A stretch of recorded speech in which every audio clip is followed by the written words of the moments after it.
What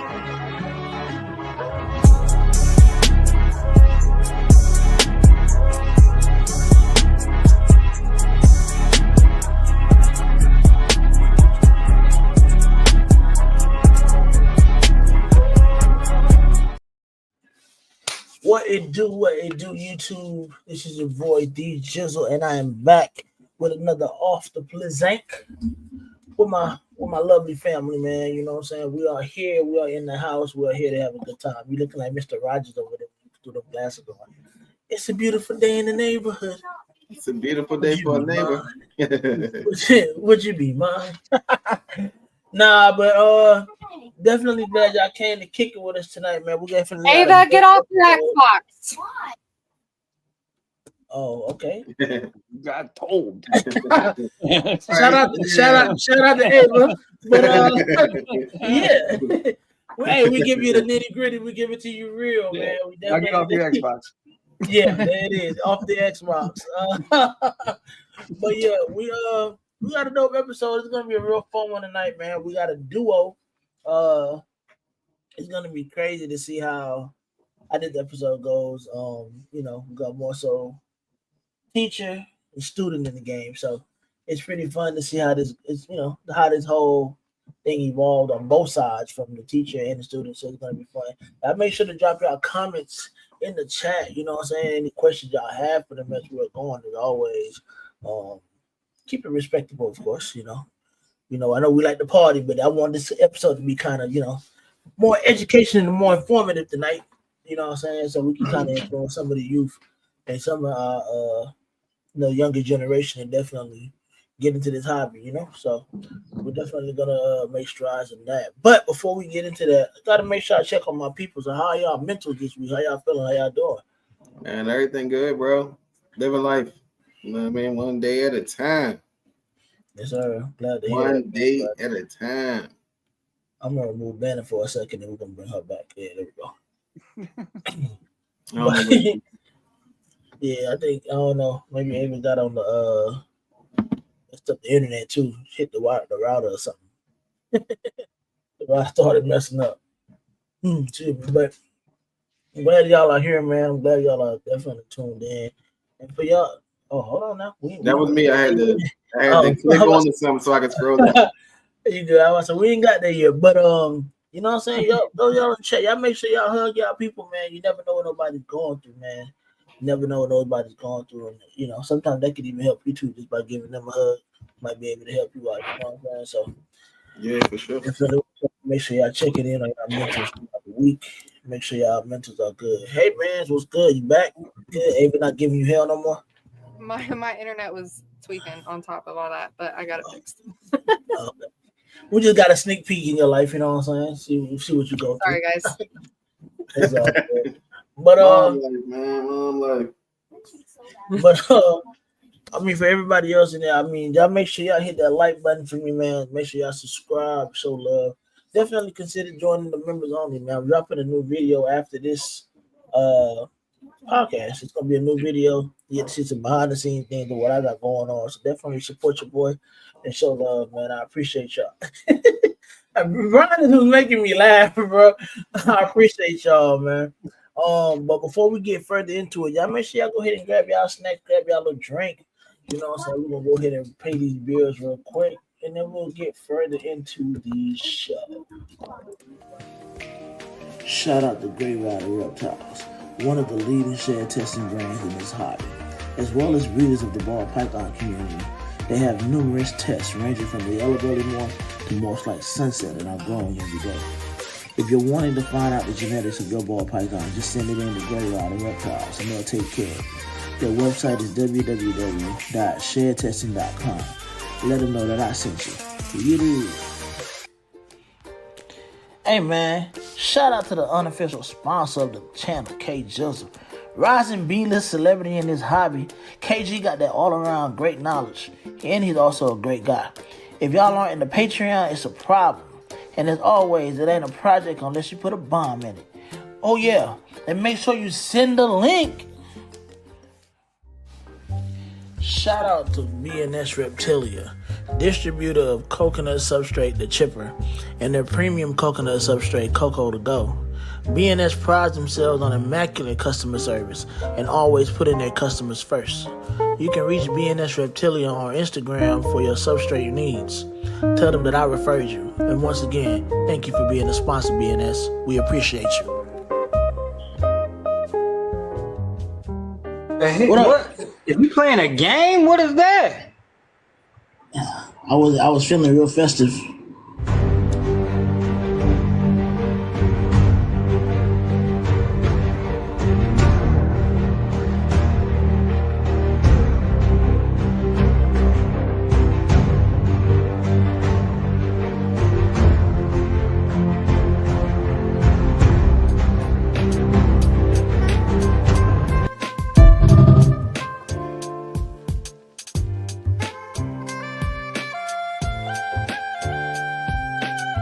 You know what I'm talking about?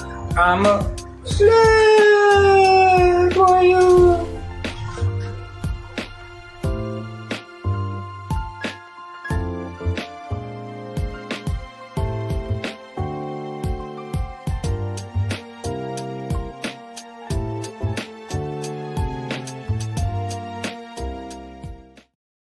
Yes, sir. And shout out to these balls.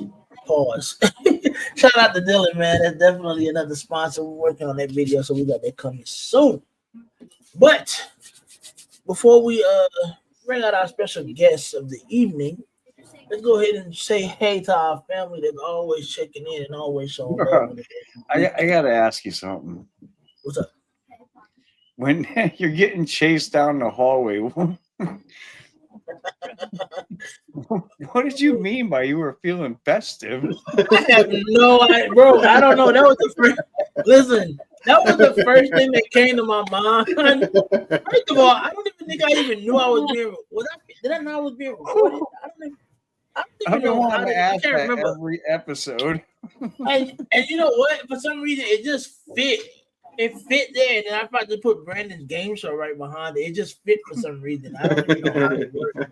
I think it was on a TikTok live with Tim, and there was but multiple boxes, and I think I cropped your box.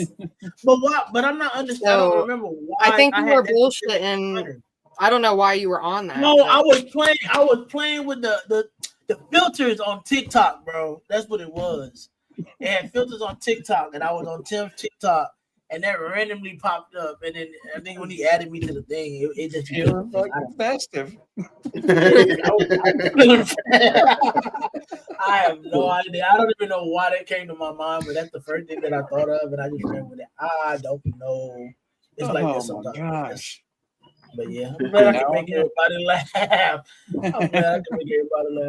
But let's go ahead and get into these comments and say hey to our family real quick, man.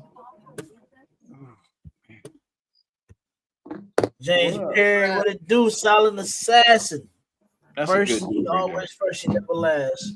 What's good, Josh? Appreciate you for tapping in, bro. What it do, Josh? Sammy. What up? Pink Panther. What up? What up? What up? Mr. 2%. Mr. 2%. Mr. 2%. What's up, gang? He got a doppelganger. What's good, Nikki? Shout out to Nikki and Kurt, Irresistible Ball Python. They're definitely a big supporter, man. Appreciate y'all. Y'all definitely check out their show, man, too. All of them. T, what it do? What up, T? Gang. T be killing me with that nickname, Grandma's Kids.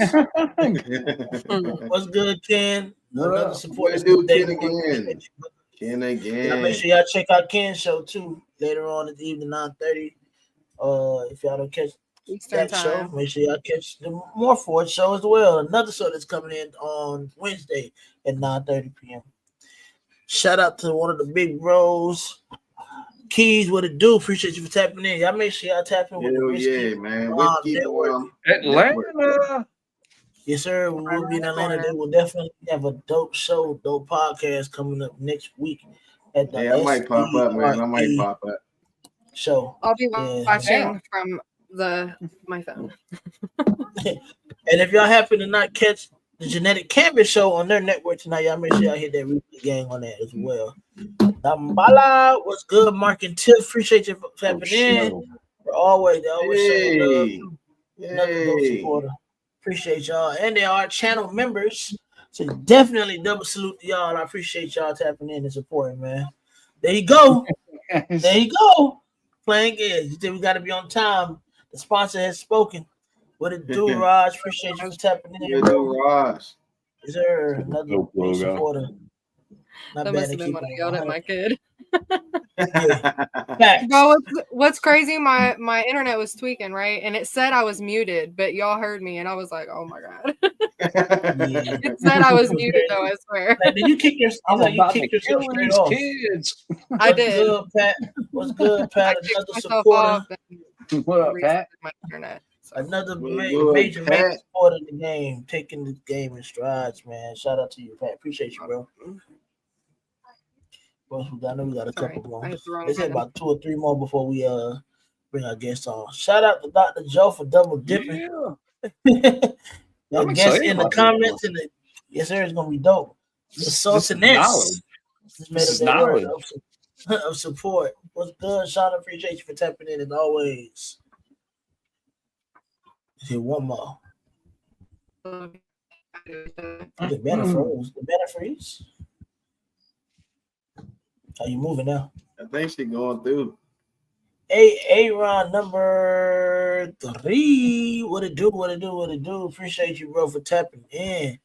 Appreciate you for it. How you know what number they be? Good. I mean, because that's Aaron number 2. Aaron number 2. Appreciate you, bro. Another big supporter. I had to explain to you my thought process and my concept of how I remember who they are later on, bro. Trust me, it wasn't easy. But without further ado, let's bring our special guest onto the stage. Appreciate you, mofo. Appreciate you, family. I appreciate y'all, man. Definitely make sure y'all check in with the members only video dropping tonight. Actually, like I said, I already posted it, so it's on there. So y'all check that out after this for sure. But yeah, coming to the stage, man, we have. Like I said, they might be like the Batman and Robin duo right now. Or so we say Batman and Batgirl duo. You know what I'm saying? They're holding it down, man. I definitely look forward to this show because, you know, we're going to see some snakes. We're going to talk, you know what I'm saying, some education. And, we're going to get to know one of the up and, well, I was going to say one of the younger generation people that are in the hobby, you know what I'm saying? Or just, you know, this whole lifestyle that we call reptile. So, welcome to the stage, Dr. Joe of Kingdom Python and Lena. What up? What up? What's up? Thank you. Appreciate you. Great to be here. It's been a while. Since we been able to do it. Did the backstage? I said it's been a while since we had y'all backstage, huh? Y'all backstage? No. But I'll send you that check for saying that I'm part of the younger generation. Oh, for sure. Great chicken right there. I love it. Actually, I had a birthday yesterday. So oh wow. Happy belated. Yeah. 58. Happy belated. Thank you. What you like, 21? What you 21? Yeah, well, yeah, it's my let's see, it's my 27th anniversary of my 21st birthday. Hey, that's the way to do it. I might be wrong. I might have shaved off a few days. That's the way to do it. Appreciate you, Infinite. All right. So, Dr. Joe. So how we like to do things here, we're going to let you introduce yourself to everybody, let them know who you are, how long you've been in the hobby, how long you've been, you know, teaching and all that good stuff. And just let us know a little bit more about you. Yeah, sure. So I guess I got my first snake in probably 2000. I was teaching at a high school, just got out of the Air Force. Did some schooling and stuff, and wanted to have animals in the classroom, mainly for me to be able to do something with my hands. I'm Italian, so I didn't want the kids to go crazy because I was moving my hands all around. So I brought a snake in, and just two normals I got, and they were great. I also had iguanas, and when you have stuff and you're a teacher, people give you their stuff. So I ended up having three iguanas. Then I got a Quaker parrot with no feet, well, no toes. We call them knuckles. I had a prairie dog, all kinds of stuff. So that's just, to kind of give you an indicator of the kind of person I am as far as when it comes with animals. And I love all kinds of animals, especially being a biology teacher, a biology major in college. And so got in the classroom, and then was there for 3 or 4 years. Left, did some administrative stuff, and then I started doing some nonprofit stuff, and then I worked at a university. And right before COVID hit, I decided that I had an opportunity to go back in the classroom. And I was hating doing all the traveling and stuff I was doing. I was working for grant money and stuff, and I was sick and tired of being, away from home and basically seeing my kids and my wife 3 days a week was terrible. I did that for 18 months, and then that opportunity came in, and I went ahead and took it. I was able to work at a school where my kids go, and so that was great. And then that was the fall of 2019, and then, well, you know what happened in spring break in March of that year, of the next year. COVID hit, and we started teaching online, and so that was definitely a divine intervention in my life, because if not, I'd have been hard up, because I was all grant money, and all grant money seized at that point. So so there I was in the classroom, and I'll kind of go through this part quick, but you guys can ask more questions. But as far as breeding, that all came from me just working with 3 snakes in my room, and using genetics of those snakes, and looking at, there was all kinds of breeders going on. There were, videos and stuff. And so we would work with different, possibilities of, all right, if you use this recessive, we had basically a pied was our only recessive. And then just, working it out so the kids can kind of see the genetics in a real world context. So we were watching lots of videos of you guys and stuff who were, breeding. And then the second year, we were still kind of a hybrid. Some kids stayed home and learned, and I had a group, maybe 6 kids that were here. We started a project where they came up with potential pairings of what we, at that point, then I had, well, everybody was buying snakes during COVID with that money that was coming in. And so bought a few more snakes, and we had a couple of recessives, a couple of hets. I decided to reach out to Justin Kabolka at, and then, Canova, and then he wasn't Canova then. Yeah, he wasn't Canova then, but he's Canova now, and a bunch more. But yeah, so I asked him straight out. I said, hey, would you mind giving the kids some feedback on their pairings? Just, they were just, so I just sent him an email, and he was like, yeah, that'd be great. I'm terrible with kids, and I'm glad you're doing this, and da-da-da.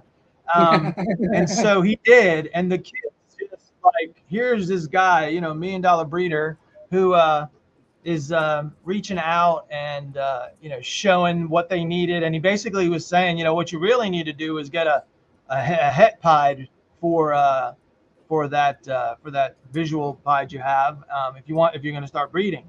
So the kids just took that, and they were like, we've got to breed, we got to do this. And I said, these were seniors, and I'm like, you're not even going to be here. You know how long it takes, right? It takes a while. But they didn't care. And long story short, I had a guy, I was on his Patreon for a little bit, on Justin's Patreon for a little bit. And a guy in there just one day, he heard about that story, and next thing you know, he's asking me for my shipping address and stuff and when I could receive. And he sent me a fully, a proven breeder, normal het pied.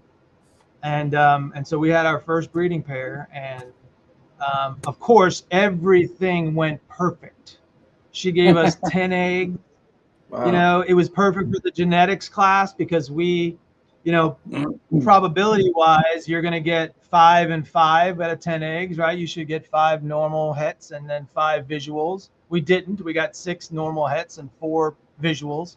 But that was the beauty of it. They were actually seeing that that's just probability. And and then it just, you know, exponentially just grew from there. We, you know, the community was amazing when things started slowing down with the virus and stuff. We had people, you know, wanting to help out anywhere they could. You know, we were on different podcasts and stuff, and we actually had a breeder series that we did. Just well, it was just one. Actually, we done 2 of them, but we had, you know, in my classroom, some breeders that were online, and Billy showed up for it. I mean, it was just crazy. The kids were like, you know, they couldn't talk. They had to be the ones to present that year's pairings. And so, yeah, so it's been really, really, really great. And we have a club and all that stuff. But the girl that's sitting up there, well, third one down, she was my student. I guess it's been 3 years now that you're gone, right? This will be the 3rd year or 2nd year? This is second. Well, I'm a sophomore in college now, so yeah, 2nd year. Yeah, so so she was president of the she actually took over the presidency from some girl that wasn't really doing her job. But it was pretty much a mutiny. Why don't you explain it, Lena? Why don't you introduce yourself and tell them what you do? Hi, I'm Lena. I'm the alumni. I guess I should talk a little bit about my background. It's kind of important to me, at least. I started working conservation when I was 9 years old at the Fort Worth Nature Center and Refuge. So even before I got to Dr. Ferrara's classroom, I had worked with reptiles and reptile care for about 8-9 years. And I took over the club. I guess I staged a coup, essentially. My very first year at All Saints. So I came toward the school, met Dr. Ferrara. He showed me like AON, which is the het pied that he was talking about that had just been donated. Met a couple of snakes, went home, told my parents, like, I'm going to this school. I don't want to tour any other school. I like that science teacher. I'm going to that school. Went to All Saints 4-5 months later. I don't even know what happened. I just ended up becoming president of the club, and now I'm a reptile keeper. So spiraled really quickly. Oh yeah, it can definitely do that. How many animals you got now? So between me and my boyfriend are both reptile keepers. We have, I want to say, about 20 geckos of various species. He has 2 ball pythons. One is a rescue. That actually, I work at a pet store now. That got abandoned at our pet store. I've got 2 frogs, 4 leopard geckos, which I guess count as the gecko category. And then I actually just started a colony of mice, which was unbeknownst to me. That's a new one. That's a new one. Never in 1,000 years would I thought I had owned mice. Up until like a couple months ago, I thought they were the dirtiest little nasty creatures. But they are. They are. Now I've got a couple. You know what's crazy though? With mice, they actually, like mice, rats, and all that, they don't like being dirty. No, they're too smart. Like I have one. His name's Pumpkin. He's my main mouse. I use him. I'll take him to schools, and have him work with kids. And I actually taught him to do little tricks and stuff. He will take in. He's very paternal, which is so uncommon for male mice. But he will take in younger mice and basically teach them how to groom themselves and eat and everything when they get shipped in and they're too young to be weaned. So I have this mouse who takes in all these babies, and I've got a couple local breeders who will just give me these like $20-$40 mice just for me to grow up. So it's insane how like 2 years of just being in Missouri has grown a huge community of just people being like, hey, I've got this. You want it? That's typically how the community goes. That's dope though. Like Yeah, to teach that's a all. mice. How can you teach a mice new trick? I mean, a mouse new tricks. Yeah. I There's like like that. little spins and everything. It's so beyond strange. Oh, wow. Don't talk me Yeah. into raising those things. I don't want those things. I don't even Yeah, know how I that's talk like- myself into it. Yeah. What's the life expectancy of a mouse? Probably, I want to say it's about 2 to 3 years, pending genetics. So Yeah. You're really deep into the whole what's a mice?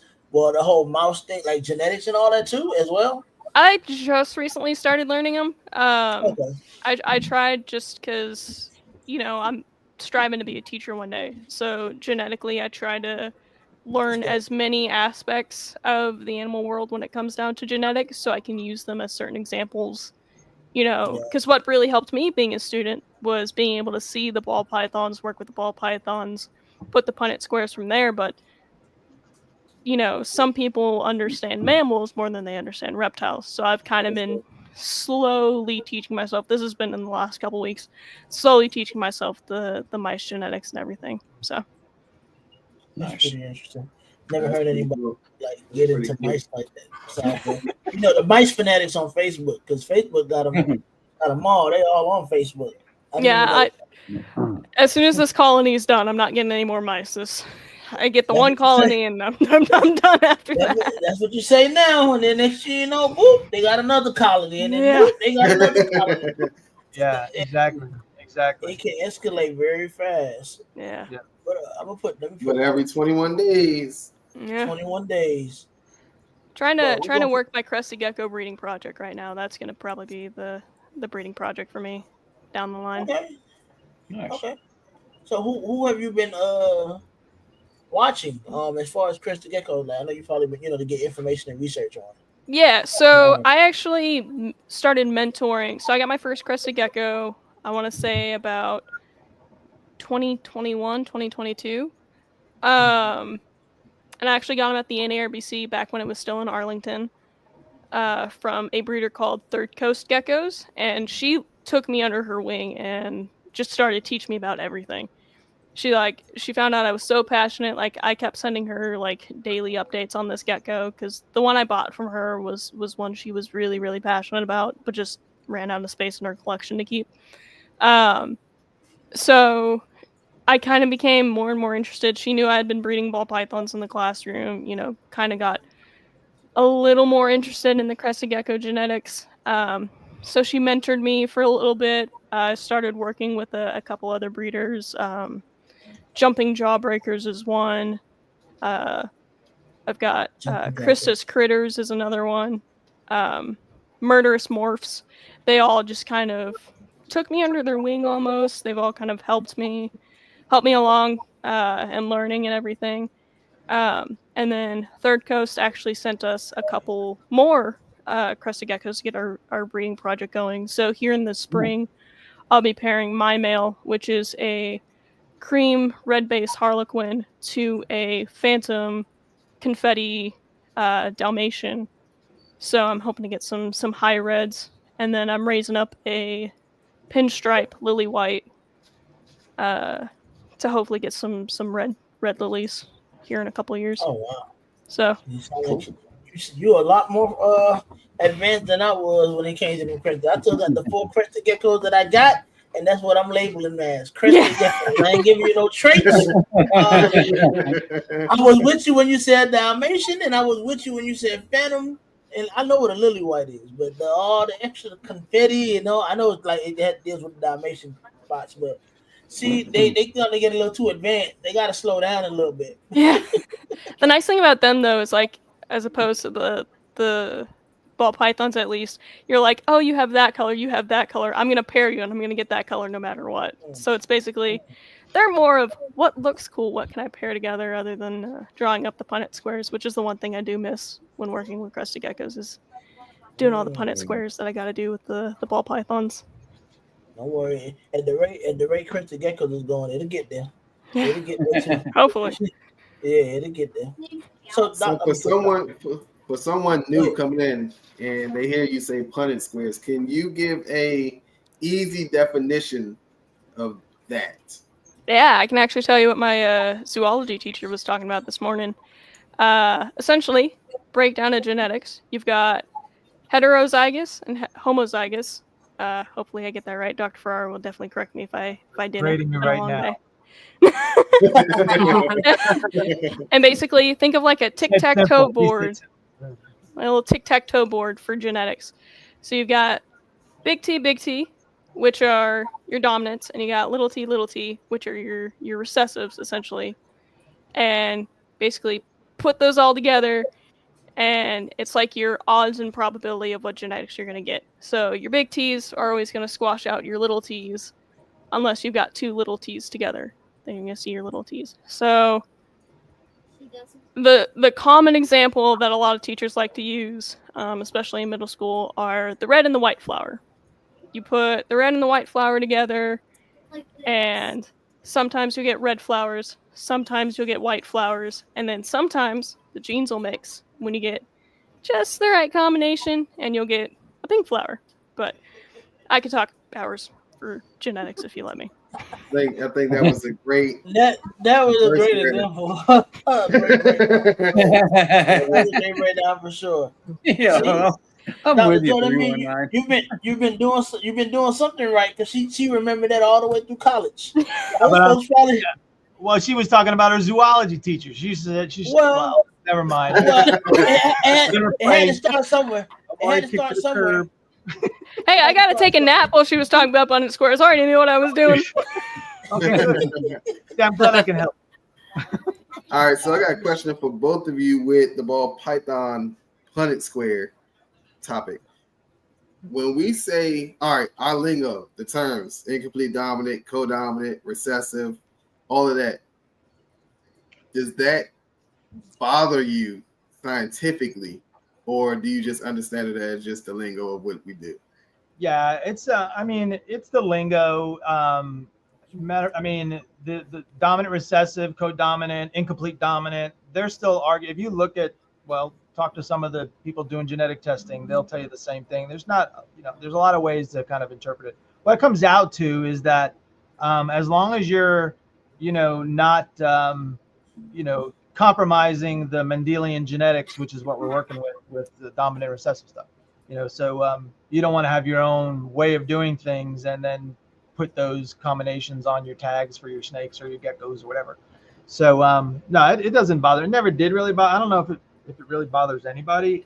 If you're sitting in a group of people that teach this stuff, maybe. But I teach it, and I love that there's this kind of nuance in the community, because that's how it is with researchers as well. In the lab, they're calling things that, it's the beauty of science. Science is just trying to figure out the best way to explain things, not to prove things.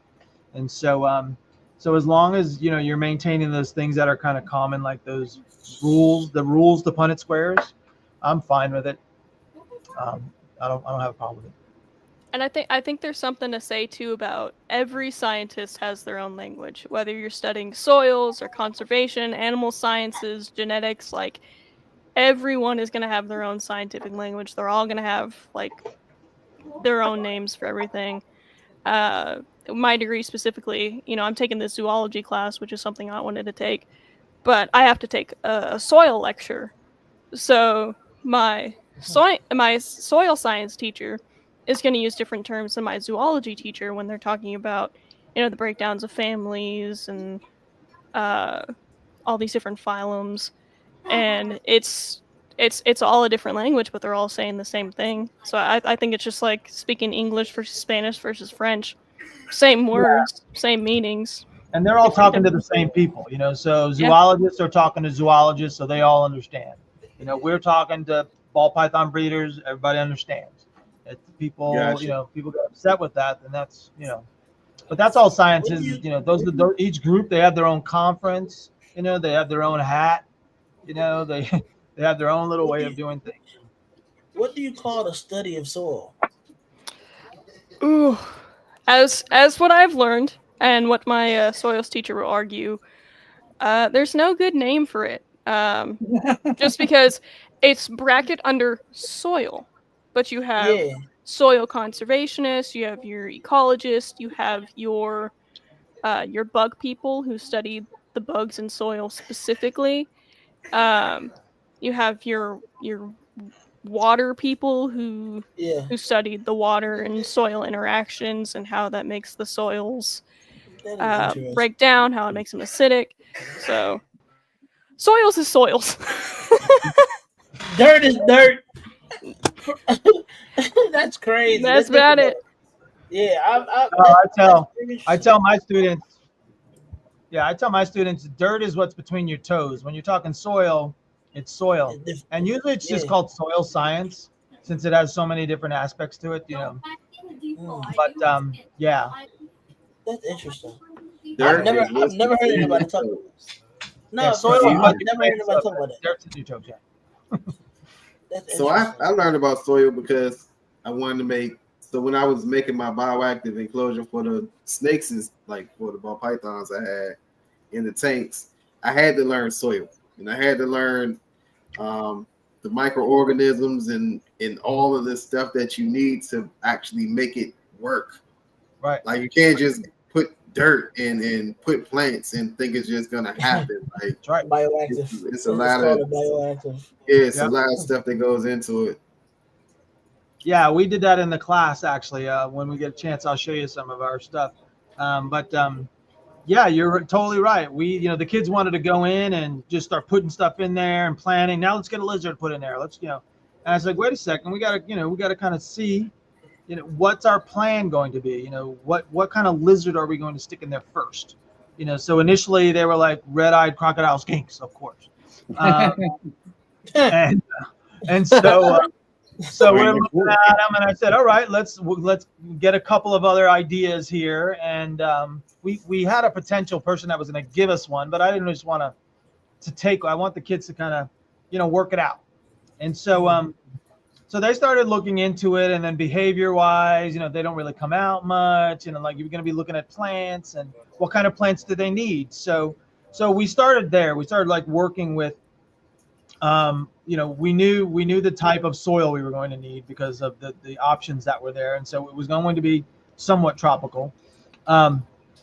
And so we started with just different types of plants to see if those plants would live in the environment that we set up for it. Not only the environment inside the tank, but in my classroom. In the room, yeah. Yeah, so we went through. In fact, I did some wholesale trading with the guy and got different plants, and some things died. They didn't like the humidity, and they tested the acidity of the soil and just different things like that. And we finally got it to a balance where things are growing in the tank and they're not dying, and it's nice.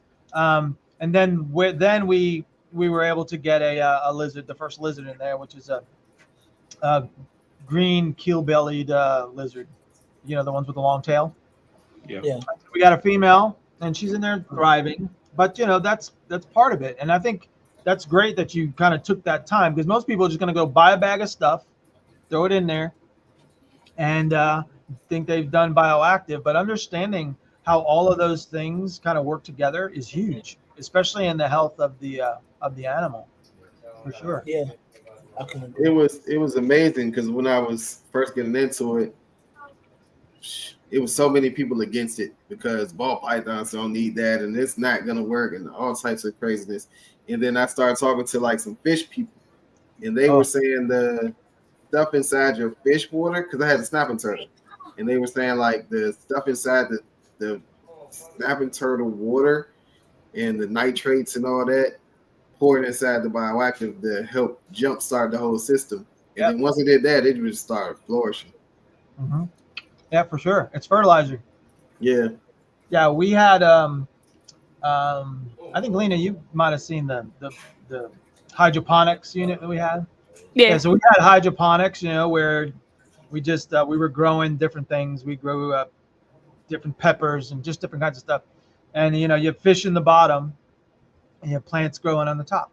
And there's a pump that takes that waste water and every 15 minutes or so would raise that level of water into the top part where the plants were. You have those little clay balls and bacteria and all the stuff goes in. And all that. Yeah. Right. Yeah. And so, yeah, we grew yucca tree plants. We grew peppers. We grew all kinds of stuff. So, yeah, it's great. It's good stuff. Good stuff. It's Good stuff. interesting. Man, that's the way to go. Yeah, Yeah. that's interesting. Cause I know somebody that did the whole hydroponic thing, but it ain't for it ain't for it ain't for what we thinking. Even just visually, it's even just visually pleasing because you got fish on the bottom and your fruits and vegetables on the top. Yeah, Yep. exactly. Yeah, exactly. Yeah. It's crazy. Yep. So besides the reptiles, did you like work with any other animals besides reptiles? I can't remember if you did. So basically, when I got into keeping things, I loved the ball python. I just did. I thought the normal snake, the normal ball python, was just a beautiful snake. Now when I bought the snake, it was pretty hefty in price. I remember. And then I remember seeing the first piebald that I saw was like 30 grand, 27 or 30 grand. It was crazy. Ooh. Need to be 30 grand now. No, I'd love to get so yeah. So but like I said, I even had I bought a prairie dog at a snake show. What? Yeah, Oh, wow. I bought a prairie dog at a snake show, and we loved it. It was a great pet. I mean, it was a really great pet. So, and the kids love it. The kids. It's a different world in my class. It is. It's just a different world. We have almost 100 snakes in here. Wow. I think that's lowballing it. No. I've been doing some trading. I've got a good wholesaler. So trying to get plants and soil and things like we were just talking about. It's a different thing. I mean, we're breeding. Well, I guess we're not officially called the breeder yet because we still have to wait for what's the definition of a breeder, right? It's like when, at least I heard this, you can't call yourself a breeder until one of the snakes that you had grows up and then you create your eggs. All right. Yeah. All right. Yeah. So we got that coming up pretty soon. I think that's old news. It's people out here that just buying animals and breeding and flipping and all types of stuff, and they say they're breeders. So yeah. So we're not going for 20 clubs. We're no competition with people. I do have to get rid of snakes. So we Oh my God, I never thought I'd hear those words. Yeah, something. Well, so the thing is that we have a project kind of where upper level kids will, based on the genetics in the collection, they try to challenge the younger kids to make a snake using the genetics. So they'll say, make this snake, and whatever. Of course, the first group wanted to do what? A dreamsicle. So crazy. And I tell them, you can't use, we don't have any, we don't buy, right now, we don't buy snakes that are het. They have to be het. They can't be pos het. They can't be 66%. We're not going to put a het. We're not going to put a het to a het. All right, even 100% to 100%, we're not going to do it because it depending on the genetics. If it's more than, if it has other genetics, it's a different story. But if it's just a simple het like we were starting with, you're going to get a bunch of normals. And so we didn't. So the rule was, you've got to use a visual to a het. You can do that because that'll limit the amount of time it takes. And I heard you talking earlier about raising up females and how long it takes, and when don't buy your males until your female's kind of older, as it just saves you money. And that's the kind of world we were living in. Now we're getting snakes that, and we're not, again, we're not rushing it. We're doing 4 clutches, 5 clutches. We're not going crazy with stuff. And so, so we just focus on that. And then kids have an opportunity to adopt snakes. Like Lena still has a snake here that so we teach them we have a club. It's the Ophiology Club. That's the term for snake. So it's called the Ophiology Club. And, kids come in here once a week, once every 2 weeks. They're here every day at lunch anyway, but we have formal meetings like every couple of weeks. And they learn husbandry, how to clean. If you want to be able to have a snake, you need to be able to feed it a frozen thawed, but you also need to be able to feed it live, because if for some reason your snake doesn't take that frozen thawed or is being picky, you've got to, possibly give it alive, and you got to be okay with that. You can't be like, ooh, I don't want that. You have to do it. So we, and they have to clean poop, and they have to do that stuff. And then after time, then of course we get mom and dad involved at some point, and then they have to buy the right enclosure. They have to have a thermostat. I have to see it all. And then they can take a snake home. Oh my God. I need to be a teacher. That is loaded. Yeah, it's great. It's great. And you then can we get have them clean for free. You can get them to clean for free. They can feed. You get workers. You get workers all in one. Yeah. Oh my gosh. Well, I wish this That's was a different subject before child labor laws comes. He never let me eat lunch. I only had to clean snake poop. That's a lie. I got to nibble on the aspen a little bit if I was desperate, but only snake poop. She loved cleaning poop. Yeah. As a matter of fact, I never saw somebody who got pooped on more than her. So she was the only one that got bit in the collection too. Wow. Yep. Oh, wow. Yeah, she got bit. Even her boyfriend. Now this is a story. Oh God. Now this is a story. I'm away for a couple weeks, and she's actually comes back and she helps with the snakes. She's alumni, so they let her in, and she can helps them with the snakes while I'm gone, if I go on vacation or something. She can't do that now because she moved to Missouri forever. Not forever. No, but anyway, so come back, and so the snakes, they haven't been fed in 2 weeks, 10 days. I thought he had fed them. I want to preface this. I thought he had fed them before I came. Yeah. So anyway, I'm in a meeting, and I come back in, and this snake is attached to her boyfriend's neck, like wrapping and everything. And I'm like, what happened? Wow. And this guy, well, I was showing him a snake. It's his first time he's ever seen a snake. She's putting this snake, who we didn't even raise. It's a snake that somebody donated. The guy was not doing well, and he donated this snake. It was a loaner that we were using, so we didn't raise her, and she's kind of scary, but it was okay. But she puts it around his neck, like she's at the circus, and I'm in there, and I'm trying to figure out what the hell. He's bleeding. It's not bad, but he's freaking screaming. He can't see what's going on. The thing is trying to go around his neck. I have to put him flat on a table. I'm trying to throw water on it, spraying it. I'm trying to pull skin one way, the snake the other way. The bottom jaw that latches. I mean, it was crazy. It was crazy. And then we finally got him dislodged.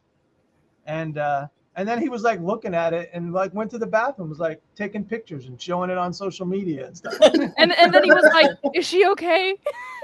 I almost died. It was great. But I had to talk to Lena's parents, because I had to vouch for her that she didn't do that to him. It was a snake, not her. It was kind of really red right here. It was bad. Bruised and everything. That's wild. It was I was bit one time by that snake that died, but it was my fault. She was a great eater, and I had a snake that didn't eat, so I went over and pulled the thing out, and then she had already smelled everything, and so she just tagged my hand. But pretty much we haven't had any kids, knock on wood, any kids that like we get kids so our school is K through 12, and so they'll have field trips that come up to the classroom. And they'll or I'll go down to the classrooms and take the kids from the club down there, and they get to interact with the snakes and stuff and hold them. And sometimes we go to 4th grade and we help with genetics lessons, so we do their intro to like Punnett squares and stuff like that. And so, yeah, it's a lot of fun. We have a lot of fun. A lot of fun. So do y'all have waivers or anything like that y'all have to sign for the students to be able to have the snakes in the school? You know, right now they haven't asked me that question, so I'm not going to say anything. But I think, you know, they it's a private school, so I know I couldn't do this in a public school. They wouldn't let me. I mean, they wouldn't do. I got in trouble when I taught in public school because I had an iguana named Jub Jub that would spit on kids, and they didn't even allow that to happen. Yeah, I had a timeout chair like right by. Kids loved it. They would get to sit and see if he could hit him, but he would spit, and so I was getting observed by a sexual person, and he spit on her, and so I had to get rid of Jub Jub. But yeah, it was there. You know, the school is very supportive. They don't really pay for anything, so everything comes out of pretty much my pocket. But I'm fine with that because if they start paying for it, then it becomes their stuff. Yeah. And I don't want that. It's still our stuff now. So we go to some shows, you know, twice a year. There's here in Texas, there's Lone Star Reptile Expo. It's really nice. They have several venues, but we do one that's in a really nice arena. And that's great because the kids, Lena's got them making jewelry. So they'll make, I think I actually have a sample here somewhere. I've got some. Yeah, they'll make jewelry. They'll take the skin from like these kids. So it's all about entrepreneurship. So that's why we started a YouTube. I'm terrible at it, but the kids kind of help with that. We've got Instagram, that kind of thing. But we're not trying to, do podcasts and stuff like that. But we have a couple of things that we've done.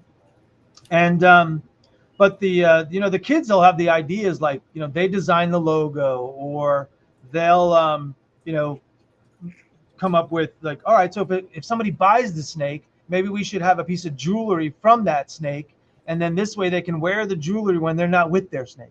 Kids, I would never think of that. Yeah, that's smart. That's smart. Yeah, so they'll make the jewelry, they'll dye it.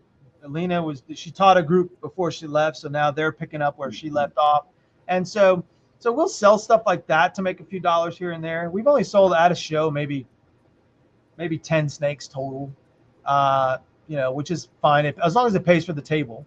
That's all we care about. And we're out there, kids are holding, and then we're like, forget to even say, oh, and this is for sale. We don't say that.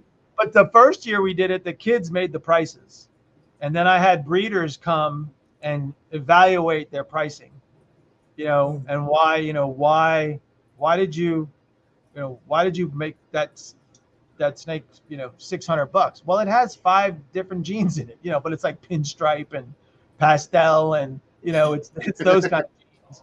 And so it was kind of fun to kind of see that happen, and them learning that pricing is kind of this weird kind of thing that we do, and I don't think there's a formula for it for sure. I don't think anybody gets it right. No, nobody. It'd be all over the place. We just pull When you think you have it. it right, that snake sits there for 6 months. It's like, yeah, I'm going to show you some snakes that I have no clue, and I've showed them to people, and I'm like, how can I even sell this thing if I wanted to sell it? Yeah, so that's it, and that's kind of nice that we don't have to do that. You don't have to get rid of the stuff. And there's a guy that I can wholesale out. So I'm slowly starting to refine.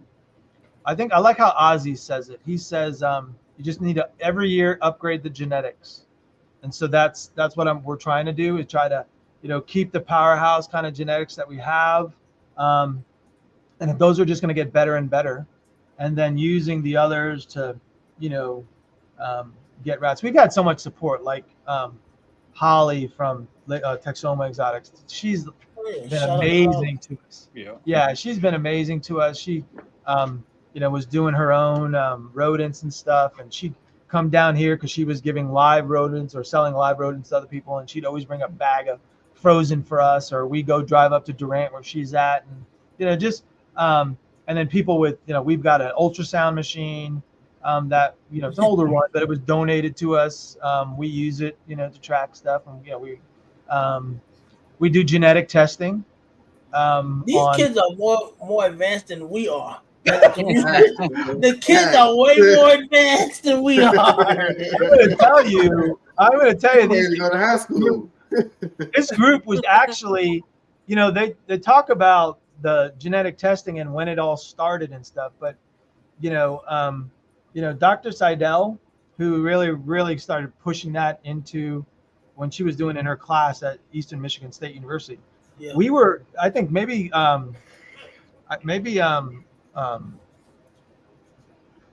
what's his name? I can't believe it. Charlie from Proper Royals. Adam. Adam. Holy moly! Don't tell him I forgot his name. I watch him all the time.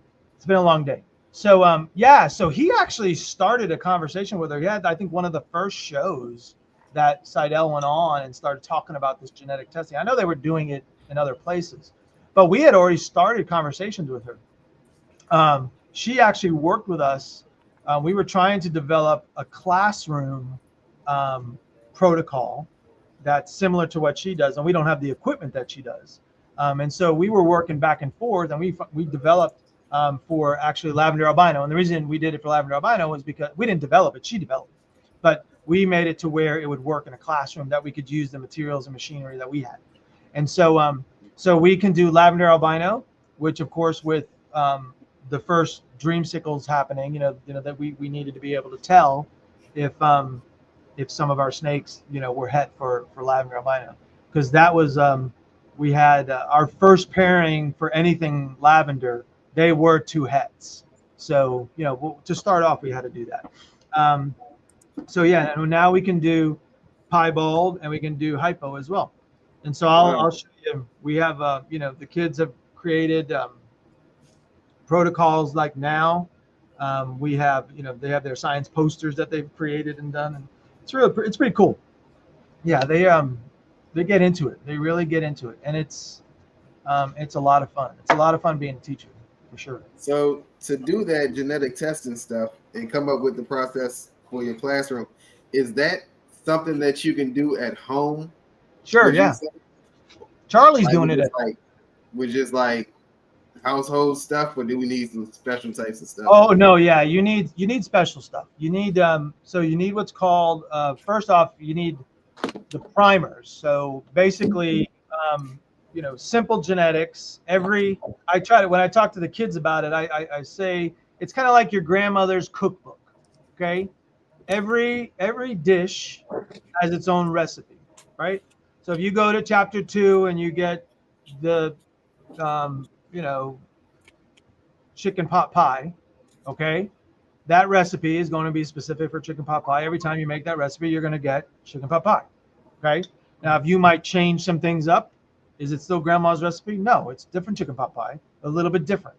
So with snakes, it's the same thing with all things that are based on genetics, right? The gene is a recipe for a specific protein that leads to some morph that or some pattern or color or whatever, right? And so you have to, the hardest thing is, and it's not really even hard because you can order them online, are these primers that you get at the front end and back end that kind of isolate and says when you have a certain enzyme that has to repeat these proteins or copy these genes. You need to tell it where it starts, where that gene starts and where it ends. So it's kind of like, where does the recipe start and where does the recipe end? And then that makes a lot of copies of it. So you have another machine that you have to make lots of copies of it, because if you're going to look at the little bars, those, I'll show you a picture, we have plenty of them. If you look at the little bars, that's basically DNA that's aligned to that gene.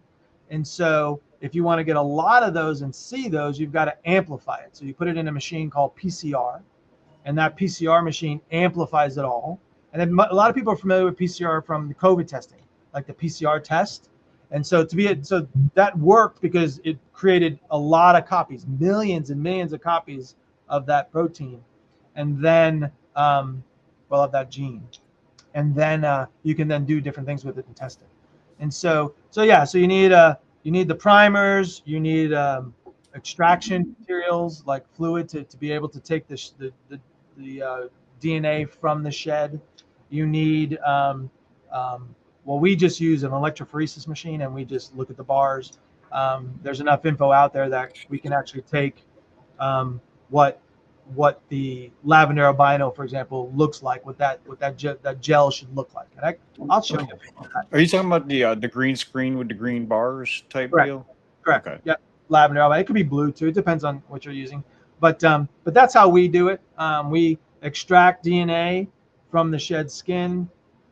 We then put it in the PCR machine with the primers and some other stuff, and let that bounce up, to millions of copies, and then we run it with some controls. So you also we also have a lavender albino shed as a positive control, so we can tell this is a visual lavender albino, and this is what it should look like.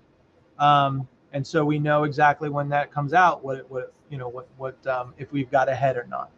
If it has 2 bars of it, then it's a visual. It would be a visual. So anyway, yeah. So it's pretty fun. We've had people ask if we could do that for them, and I say no, because there's people out there doing it for a living. I mean, a couple of people I've helped, but I'm not gonna start getting shits in and all that stuff, and do that. So I don't, there's great people out there doing it that, like Charlie, that are great. Yeah, they're just great. And we've had, actually, Charlie was on one of the show. We were talking genetics, and we had a podcast for that. It was just a show, like a YouTube video that we did, and got him on, as well as Dr. Seidel on. And I don't know if he had ever talked to her. So that was fun too. That was early on, but yeah. So I'm about to go look for that. Yeah. That sounds pretty dope. So are you looking for any other mutations that you want to try to start mapping? Oh yeah. Oh well, I don't know about that. So right now in our collection, well, we have a little bit of everything, right? But we're refining. So we are still trying to get our first dreamsicle.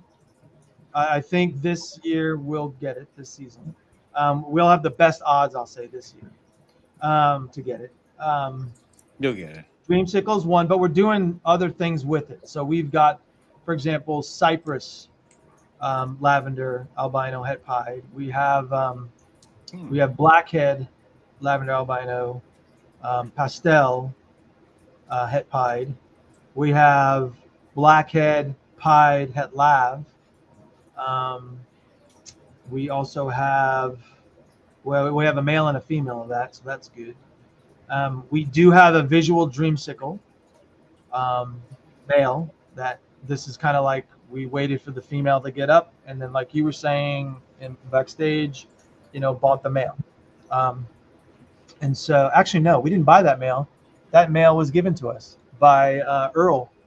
Earl gave us that male. And Earl from Lone Star? That's cool. Yeah. Earl Jones, yeah. The orange guy? Yeah. The orange guy. Yeah, so he actually gave us that. He actually gave us that thing. So as a baby. And so we're doing all lavender albino. We just love a lavender albino as well. I just love that. I love that snake. And then we have clown pied started. So we've created our own double het clown pieds that are inchy blade. And then we have a visual female clown pied that we're going up. We have so clown pied's in there. Batman. We're doing clown. So we have a Batman that's building right now. We're pairing her with her name is Precious, and his name is Sirius Black. So that's another great thing. We have names for everything, because we started off with Lord of the Rings and Hobbit characters, and that's so like Thorin, Legolas.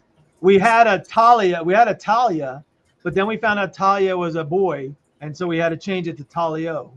Yeah, and then we went to Harry Potter names. So if you get these names, that's where they're from. And then we got off somewhere. Somehow we have Tonto. I don't know where we got Tonto from, but so we're doing clowns. We're pairing that Batman with Orange Dream chocolate. Orange Dream's chocolate het clown, I believe. Orange Dream chocolate het clown. And they've been pairing for a year and a half now. I hope they do something. Get them Orange Dream Dark Nights. Yeah. Are y'all not ultrasounding those? Yeah, but she what do you call it? Reabsorbed last year. Oh, okay. She was kind of young. I think she was a little early, and I was glad she didn't. She's a beast now. She's doing well. But what else are we doing? We're doing so we've got several clowns. We've got several het females that we kept. They're all blade, inchy. We've got some crazy granite stuff, and we can do hypo. We're not yet. We've got some het hypo. We have het hypo, double het hypo DGs. We have a couple of those. So let me ask you this: when it comes to, you know how like certain genes have lines, like like how you have like Yellow Belly might have a specific line, like we have the Heathen line of Yellow Belly, which is Ryan's line. Yeah. But like different things like that. Do you teach the student those like the variations of line, like you said hypo, like how they have orange ghosts and all that? Listen, yeah. I have to pick your brain about this, but I was going to do it after the show. Yeah. So I don't like. I mean, we watch you guys. We try to. Thank you. We try like I'm not going to make a because then I'll have some. I have some kids that are like Lena. Lena will tell you that's not. She'll say, Lena will come out straight and tell you. She'll jump on you. She'll be like, you don't want her in a chat. No, I'm joking. That's how it is. No, I'm joking. We need more Lenas in the world. Yeah. Duh. Look at me. It's all about we focus on the animals. Now we do have. Let me show you. Now when we get a snake like this, I'm going to show you this snake. This snake is crazy. It's beautiful. It's my favorite snake now. Well, almost my favorite. But this snake has like Barnhart pastel, which I never thought that would really matter, but this snake is, I don't know if you can really tell. That is. Let me see the light. So that's my snake, right? I get that one, right? You don't get that snake. Aw, boo. Let's see if this camera works that way. So this is actually a blackhead. This is actually a blackhead, black pastel. Barnhart pastel, Axis. Okay. Oh, Mojave Axis. Okay. So I don't know if you can see the orange belly. Yeah. Yeah. Yep. Yeah, it has yellow belly as well, but it also has this orange. Like you really can't see the orange. Let's see if it'll. Yeah, you can tell. No, we can see it. We can see it. Yeah. See that orange? Yeah, it's like orange tracking along the bottom. Yeah, along the bottom. So that is supposed to be that axis from Earl. But this thing is every shed is a little darker, and it just has some crazy.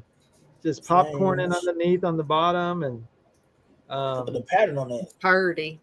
Yeah, it's pretty snake. The Barnhart, man. Yeah, so that's Barnhart. Like, the tail is crazy. Right? Let's see here. Down here, it starts getting really.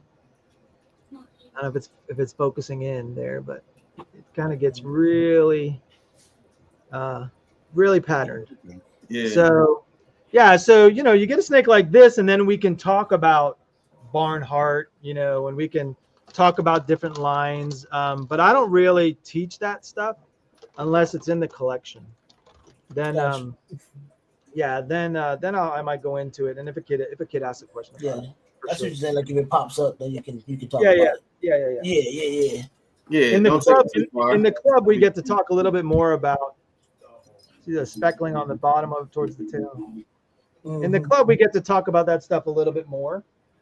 But I have a specific curriculum that I work on with with the kids in the classroom. So Okay, yeah, that's pretty dope. yeah. So what started all of that? Like, what started all of that for you? Like, to just say, hey, It I'm was gonna those. start. It was those kids. It was those kids. I wouldn't be doing it if it wasn't for those kids. They went crazy. They, I never. Well, here's the other thing. I would even say before the breeding, before COVID even before COVID even happened, our school is pretty high octane. I'll just say that. As far as the requirements that are put on kids with college applications and this kind of hierarchy of who gets where and just crazy stuff like that. And I had basically we had 3 snakes, and those kids with the stress levels that they had, and at that point I had carpet in my room. Now I have tile because we had a flood. But they would come in crying because it was just overwhelming filling out, because mom wanted them to make, 20 applications, or just even if you made 1 application, it's the school you want to go to. And, and SATs and all the testing. And then these kids they're applying for 20 schools, 25 schools or more. They would come in here, grab a snake, sit underneath the table and just do homework or relax. So that's when I realized these animals they're almost like social emotional kind of properties. I observed this over and over again, and we still do that now in the classroom. It's part of that. It's part of it. Kids will come. You can look on posts that I've made.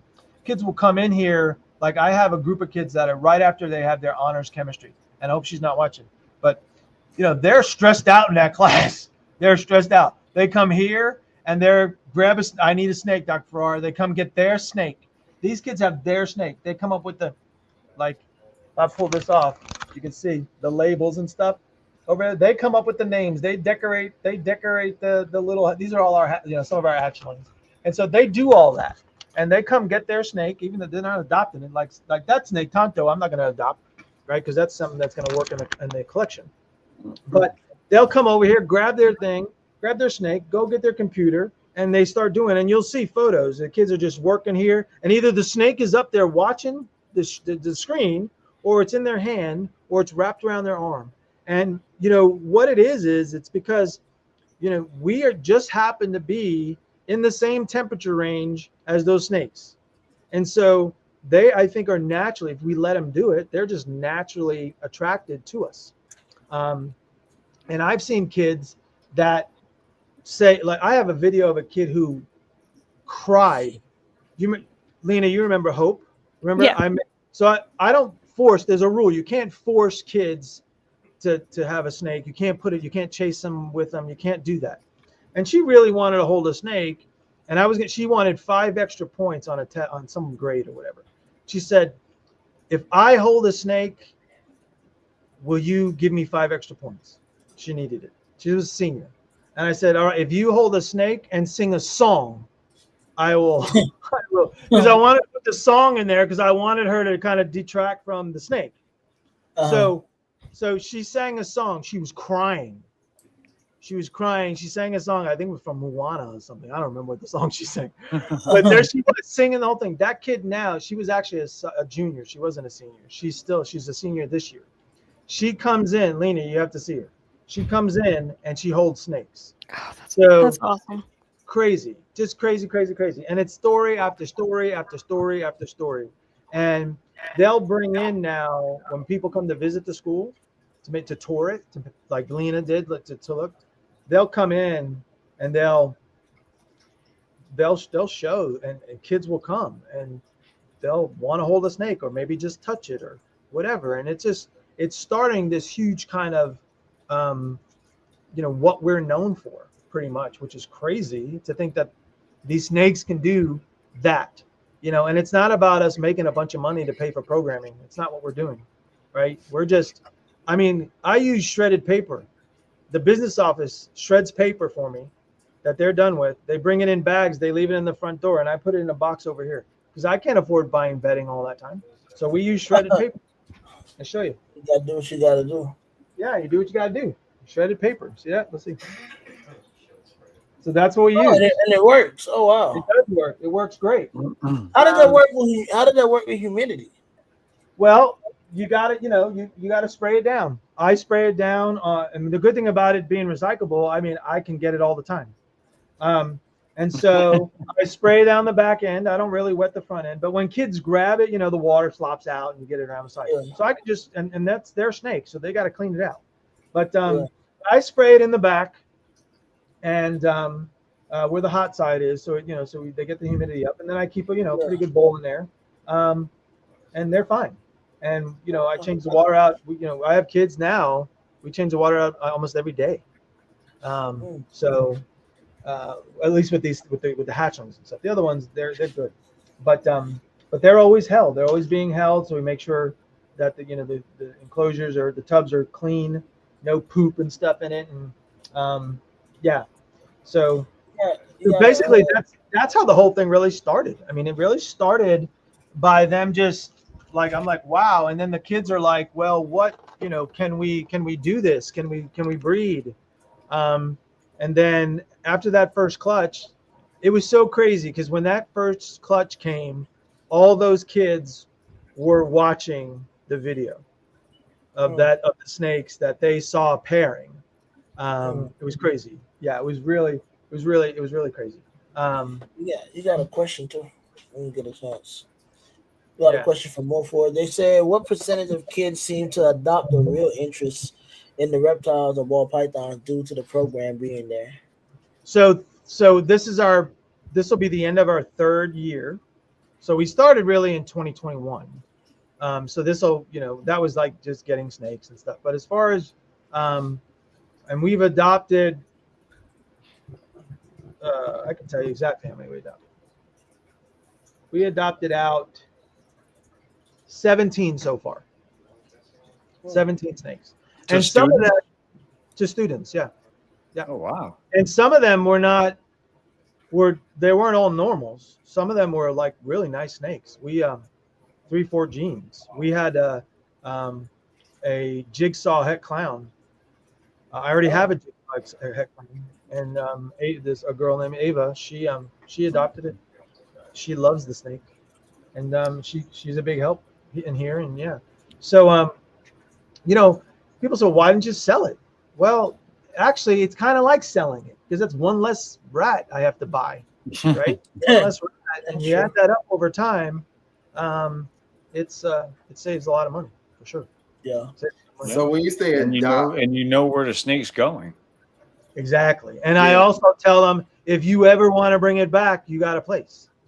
And we tell that though, even snakes that we've sold on Morph Market. I think we've maybe sold 6 snakes on Walmart on Morph Market. But at Morph Market, you have to update. I know I have to update. I don't have snakes to put on there yet because I've been wholesaling them. We've actually been bartering. There's probably not a person on this panel that doesn't have to update their Morph Market. I mean, I don't even know if it's worth for me to be on there because I don't, I'm just putting money into it because I want to put money into it. You just never know. You should just update it for me to check, for me to shop. Yeah, exactly. No, but it's just busy. There's a lot of stuff, and we're getting rid of snakes. So that's really the main thing. It's it's a true hobby for me. Eventually, when these genetics I think get better, we'll be able to sell some decent snakes. But I only want to sell 1 or 2, right? I just want to make some money back to pay for the food and that kind of thing. We get wholesale pricing from Rodent Pro. So, I mean, it's $2 for a small. That's not bad. Damn. If I'm going, I got a Russell Feed here, which is a feed store. And if I buy a live one there, it's going to cost me $4.99, $5. So yeah, $5 I think. So people in the community have been amazing. We don't want to abuse that for sure and say, oh, you know, we need wholesale pricing, because they know how much I order. I'm very consistent with it. We, you know, this room, I mean, right now, I don't think I can put any more racks in here. We actually, we had Chris gave us another incubator, so we have 2 incubators now. So, you know, we're doing fine. We're doing fine. You got So some how snakes do you want to show off? Yeah, let me let's see if it's gonna work with this camera. Well, no, I guess I can just bring it over. That worked. You said it looked okay when I showed it. Yeah. It looks Yeah. okay. You can bring the camera. You can bring your phone back on. Just turn your phone on mute. Like turn your volume down on mute on the phone. And Well, they're all mute right you. here. I mean, I guess I can show you inside the tubs. Let's see. But if I You might have an echo again. oh, it disconnected me. I'll just bring them over. It's not gonna. They're right here. Let me show you the see if I can get I do want to show you this. I'm gonna have to get the link again here. Let's see here. I gotta get the link up again. But yeah, I agree with you with the whole therapy thing. Like I got my first snake through my son as basically like a anxiety type of animal, to where you're always gonna think about it until you get used to it, and then after that, it's an addiction. That's right. Actually, I read an article not too long ago about how people were actually using snakes more like emotional support pets more and more, which I thought was wild, which is cool because if you think about it, I mean, what's better than a hug? Exactly. Yeah. I mean, Yeah. I'm not being facetious. I really mean that. You know what I mean? Like that's what they do. They make you feel a little the security of the squeeze. You know what I mean? It's helpful to a lot of people. It's incredible too to see like how the snakes interact with humans too, and their ability to recognize, you know, people's sense and voices.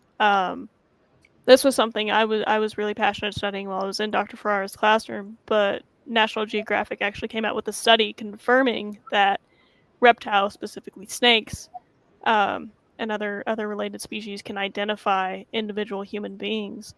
And I can speak personally from the snake that I raised from a baby, which was actually our first hatchling. Like that snake, his interactions with me compared to my friends were completely different. So it's incredible to see how these snakes kind of like pick and choose their people, how they they want that interaction from certain people. And it happens at the pet store too, like being able to see these snakes want this interaction with people. They want to explore. They want to know what you're all about. I mean, it's absolutely insane. Yeah. So this is my project, which is Pompeii. So this is red stripe, yellow belly clown. Very nice combo. Yeah, very nice. And so male, it's a male.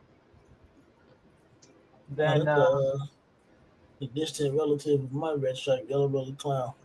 Exactly. And then here is one of our first clown clutch from this came from the mom was a jigsaw, pastel jigsaw, so Mojave pinstripe pastel. And then the dad was a leopard. No, he was a blade clown. And we think something else in there, maybe leopard as well, because if you look, people say that this stripe, these right here, could be the leopard, sign of leopard, because they're, I guess, elongated. Maybe, I don't know. Something with the high white coming up there, and then, but just pretty much a pastel clown, and maybe Mojave. Yeah, I would say Mojave in there as well. That high white, yeah. Yeah, for sure. It's dope, and though. Yeah, niceness, nice. But then I want to show you this other one, the sister to it. Actually, I'm gonna keep them both out. It's crazy to see these snakes growing up. Did I see these hatch or did I see these over video when these guys came out? Yeah, you saw these over video. These are the God, they newest look ones. So insane. this is the one I just showed you. Okay, and then this one, the pattern is totally just blown up. And I don't know if it's the pinstripe that did that or what, but see this? Look at the side of this thing. Ooh. So it's the same kind of big chunky pattern, but you see how everything else is just like blown up. Yeah, it's just hit It might be monsoonish. the leopard doing that. Yeah, so Is that yeah, leopard doing it? I Yeah. think so. Yeah. Thing could Yeah. be leopard and pinstripe. I got a leopard pin. I got a leopard pin right here. I would think. That don't look Yeah, very pinstripe to me. that's tough. Yeah. So I don't know. Because I'm just But thinking this pinstripe sometimes looks like, to me, it sometimes can resemble how a monsoon can try, like a reduced. I just haven't seen enough pinstripe clowns to know. Let me show y'all this Yeah. real quick. So anyway, she's not going anywhere. I mean, we're gonna raise her up, and I mean, her head is almost looks super pastel, but she's not. You said leopard pin Mojave. Ball head. Okay. It might be. Hold on. I'm blow it up. Yeah.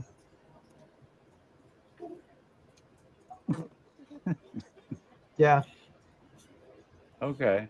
It might be the leopard. Well, yeah. Okay. And she has I thought leopard too, especially on the other one, but she's getting darker. I mean, every shed she's getting darker up top. And so I think it's a little fast for people say, well, maybe it's the pastel just browning out, but she's not that old. She was born in December.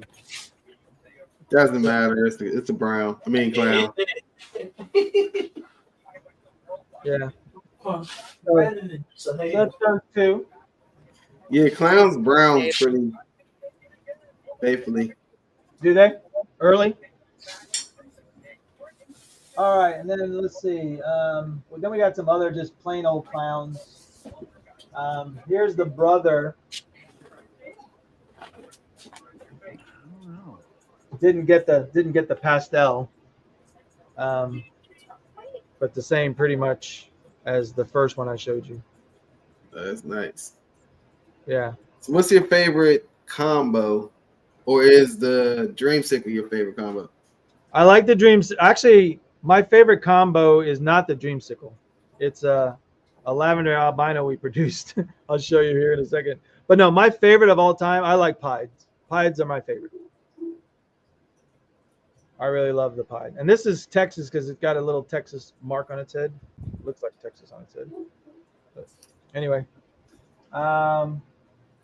let's see here. And how do you go about choosing which kid gets which snake?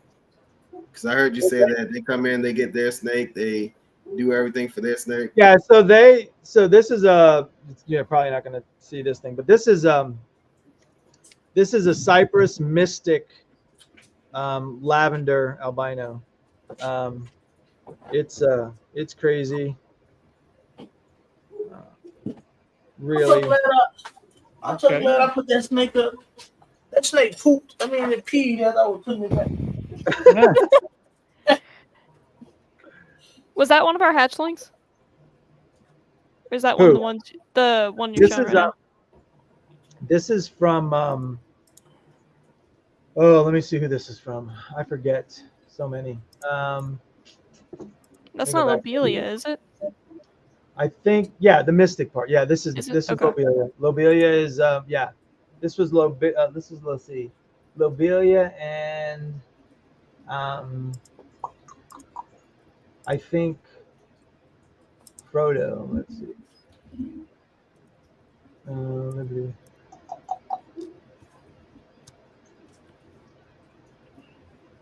Yeah, this was lobelia and Samwise. So Sam was a Cypress het lav, and lobelia was mystic het lav. So she got So, do all you find having snakes in the classroom and the kids being able to access them and all that type of stuff? Do you find it hard to, or easier to teach without distractions? Yeah, because they're like they're kind of they're on the back wall of my room. I guess I can take this thing off and see. Here, I'll show you. Your first question about how do I choose the snakes for the kids? I don't. They do. Um, there are some kids, they'll come up there and they'll see a snake, and they'll open it up, and for some reason they'll say, "Oh, I don't want that one," and they push it right back in. It might have been sitting on the bowl or some reason, that just for some reason, whatever it was. And then they'll go to the one right above it and they'll pull it out. Snake sitting in the same position. Oh, and they'll grab it. So I don't know. If they're comfortable with it, I let them hold it. They always have to ask. They just can't come back here. They still have, they have to take care of their hands. They can't, at lunchtime, they can come in. I stay here for lunch. And so, they can come in and hold snakes and stuff. But they know we have a tag system. So, for example, it's not novel. Everybody does this, but if they have a red tag on there, then the snake has eaten, and so they need to leave that one alone for 3 days and keep track of all that. And then we have blue ones that the shed is, they're in shed. Yellow would be they're in a breeding program, so they're not allowed to touch those. And I mean, they can check them and stuff, but we're not going to hold them, especially the females. So that's basically, so they kind of know. And then there are, every year there are some kids that just step up and they end up being kind of the leaders of the stuff. So, let me show you. Yeah, so they just pick it themselves and then they decorate the tub, but they only do that for the hatchlings. Once we get the name and we move it up to the juvenile racks or whatever, then we just leave that. You guys like Pavement? Have you ever seen Pavement? Yeah, we got a couple. Got a couple of Pavement. I produced a few of them. They're nice.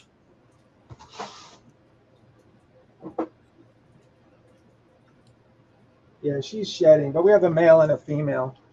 They're the best of both worlds in the complex. Yeah. So nice. It's dark too. Yeah, we called her Vision, or this is Wanda, and then we have Vision, who looks just like that dot on its head.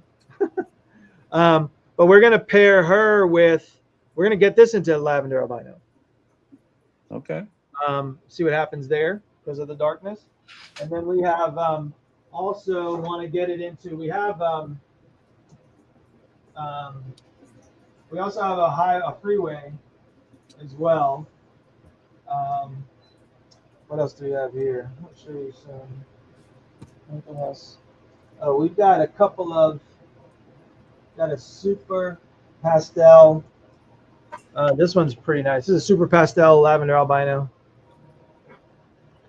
It's the head on her. See the head. She's really pretty. That head is like white. Yeah. Mm-hmm. That's super white too. Yeah, she's really white. And then she's got this, orange. I think maybe, I don't know if it's Enchi or not, but she's got these fire pieces coming up. They're almost pink. And she still has that kind of shiny belly. So yeah, she's pretty hot. I love the snake. That's pretty interesting. Yeah. And there's no Mojave or anything like that in there? Nope. No Mojave. No Mojave.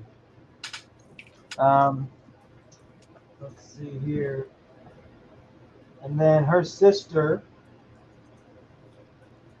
same clutch, but just pastel, not super pastel. But she has she has the orange around the yellow. I don't know if you see that. But So I'm still looking at what she could have. Again, this is the downside of getting snakes from other people. You never know. Yeah, you just never know what else is in there. But she's a beautiful snake. I mean, this sure. is not even giving her the due. But yeah, real pretty snake.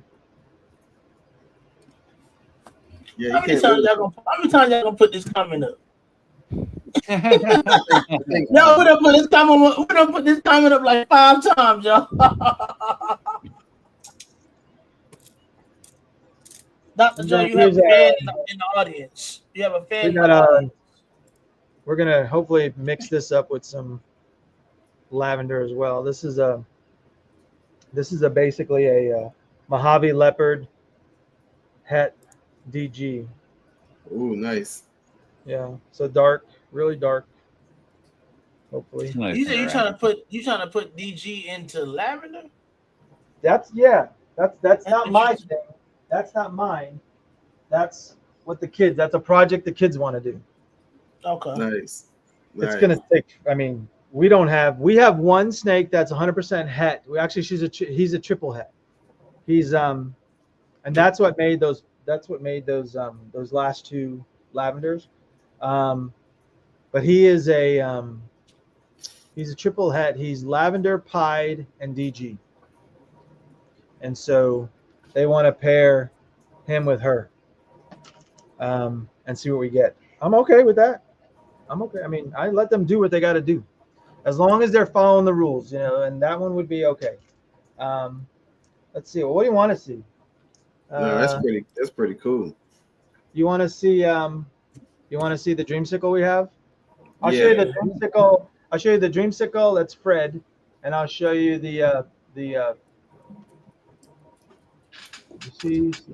I'll show you the clown pie too.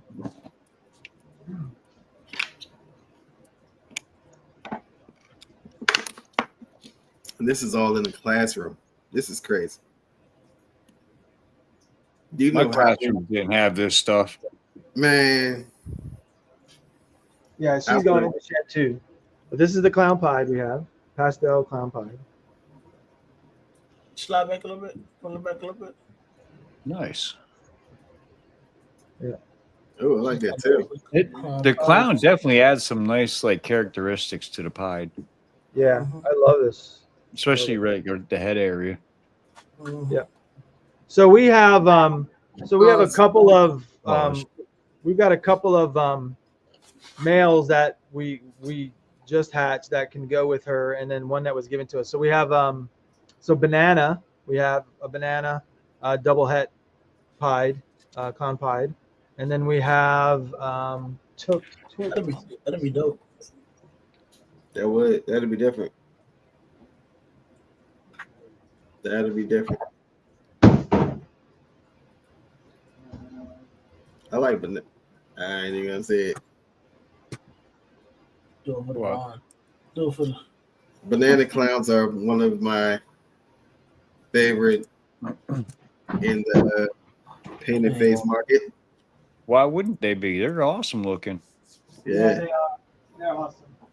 Yeah, they are. Really are. Start getting I some like inchy in banana there, and they clowns a start lot. looking like sunsets. Say that again. Get some inchy in there, and they start looking like sunsets. Interesting. Here is our male dreamsicle, who we're pairing her with a lavender, a blackhead lavender het pied. So wow. Yeah, so this is now I don't know if he's white too. Yeah. So she's got room for pattern and room for some white. So we'll see. But it's a good looking snake. Yeah. Just clarify. I meant sunsets isn't like the sun setting. Do we have sunsets now? Is that a morph? I'm so out of it. Yeah, it is. It definitely is. And I'm not gonna lie, that's what I thought she was trying to say too.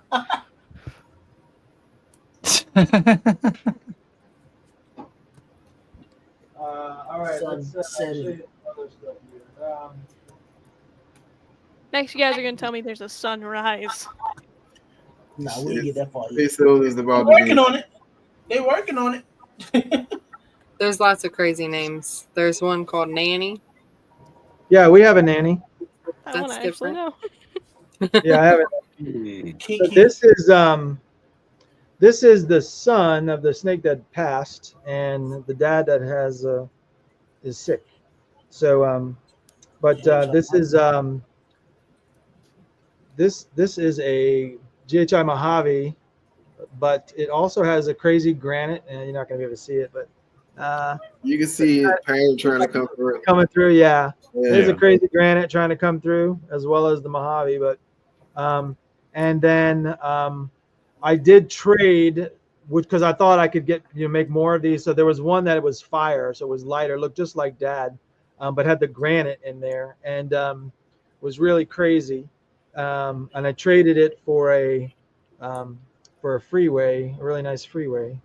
But now I can't make any more of those, so this guy's gonna have to Yeah. do the job. So yeah, pretty good snake. You Those can are do rocks. it, buddy. And this is what I'm doing here. I'll just show you with this camera without getting. Basically, we've got our incubator. Where am I pointing?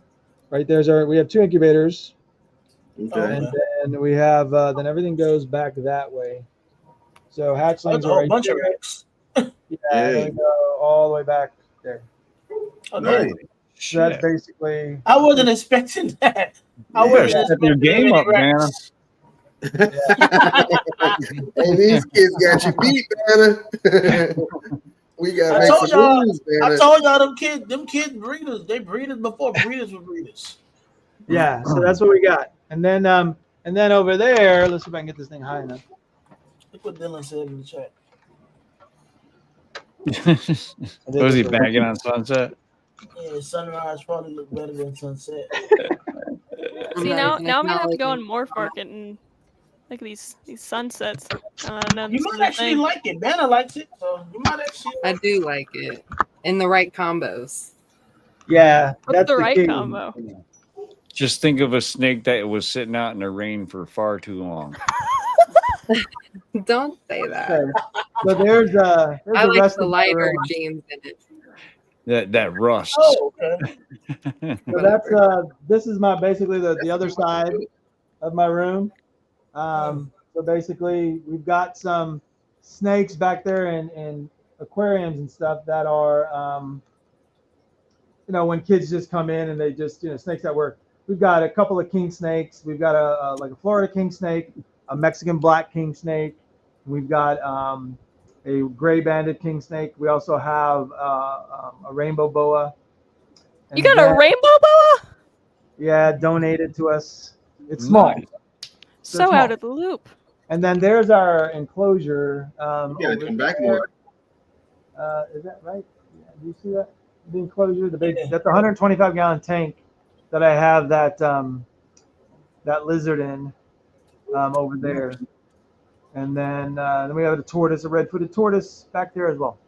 So yeah, this is we've got that table over there is where we do our ultrasound work and stuff like that. We do our weighing there. That's the weigh station. So we've got gloves over there, and the kids got it pretty much down pat. That's tight. That's tight. Yeah. It's fun. Man, Dylan is on you, Banner. I didn't even do that. Like somebody clicked on more forge, so I was just like let whoever. I figured DJ, whatever. It wasn't me. That's a pretty cool setup. That's a Yeah, pretty it's not a classroom. That's a field trip. It is, bro. Like, And it is. little lesser, Nice. a little lesser action there. Are you producing any more lessers here soon? I've been pairing. Kids want to get some more bananas, so I've been pairing Ron, who is a super enchy banana, and so been pairing that with the lesser. Again, just to get some bananas, then maybe have some other genes with it. We're doing. Let me get you this one. Check out this. Do you have any snakes that the kid follows from? So, all right. And how do you set up the curriculum to get to the breeding aspect? Like, do freshmen get the breed, or is it a schedule that you go on? Yeah. So basically, all the the genetic stuff in my AP biology class, we use the snakes for.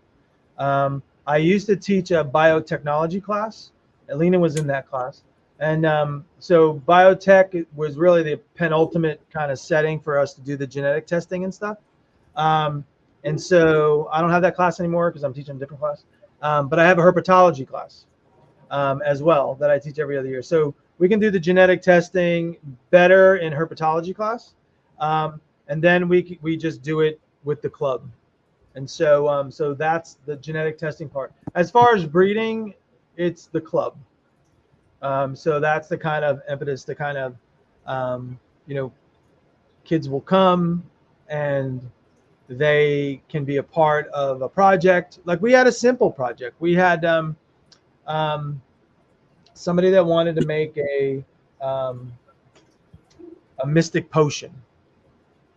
And so we made one. That's my favorite. That's one of my favorite snakes. Yeah. That's my favorite snake in my collection, actually. So are the kids getting most of their influences from the videos you watch on the snakes they want to make? Yeah. Well, yeah. And posters, stupid posters that I put up that trick them into making crazy decisions about snakes that they want to create. It's gonna take 10 years to make. So, won't even be around. yeah, but I that's the thing. I tell them in 9th grade you got to pick something. You got to get it going, and then we got to look at how many clutches because they have to calculate space. They have to figure this out. Like basically asking where they pull their inspiration from. Yeah, you got to figure it out. And then they watch videos now. I've got kids coming in; they're watching you more than I'm watching you.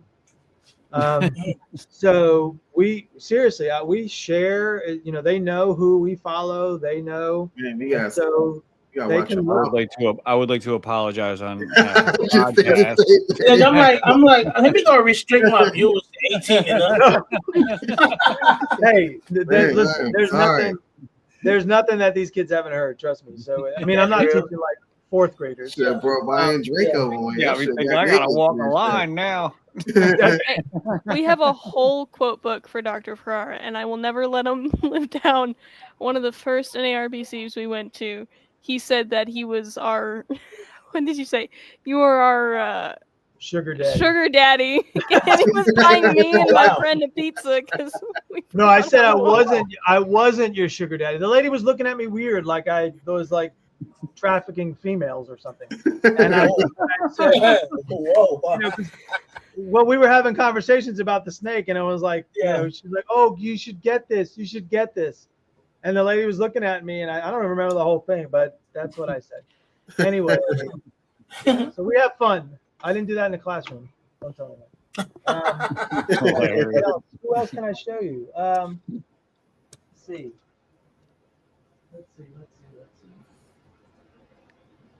Oh, let me show you Sirius Black.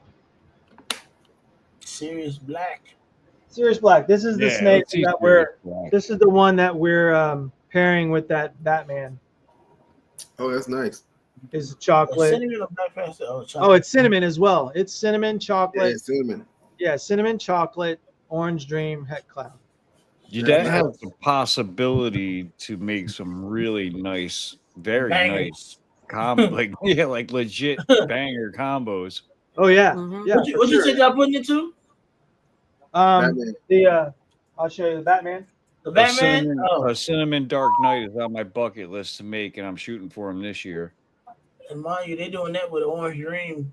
Yeah, see now, like I'm right now back to the drawing board. Right now, you might have to get a clutch from them. I mean, get a snake from them. Oh, you like trades? If you come clean some tanks, you might be able to adopt one. Hey. So here's the Batman. That's clean too. Oh yeah. That's clean. Nice. Yeah. So definitely a dope combo. yeah, she's she's that's a still great eating, pairing. and she's still, she's still sitting on the cold side. So You she's still holding. And have you we ultrasounded her? ultrasounded her last week, and she was at like 16, 17. So Oh she's yeah, taking her time. definitely need to be Nice. pairing Yeah. right now. Yep. She's She taking her had time. she had a lock already for y'all. She had two. Well, I mean, if they're retaining the sperm, she locked. I mean, I had 8 locks with her last year, and then she reabsorbed, I guess. Yeah, she probably just wasn't ready. Yeah. So she's doing that good. She's like at I think she's 26. Right at 26. Nice. Nice.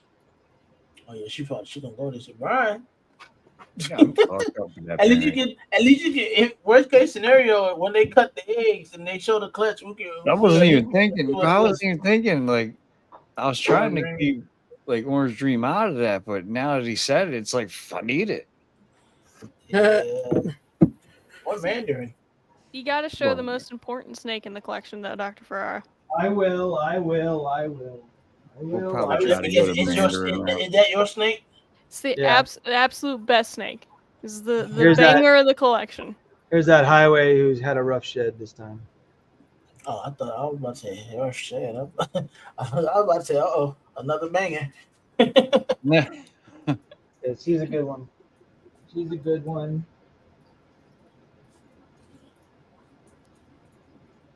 Oh boy.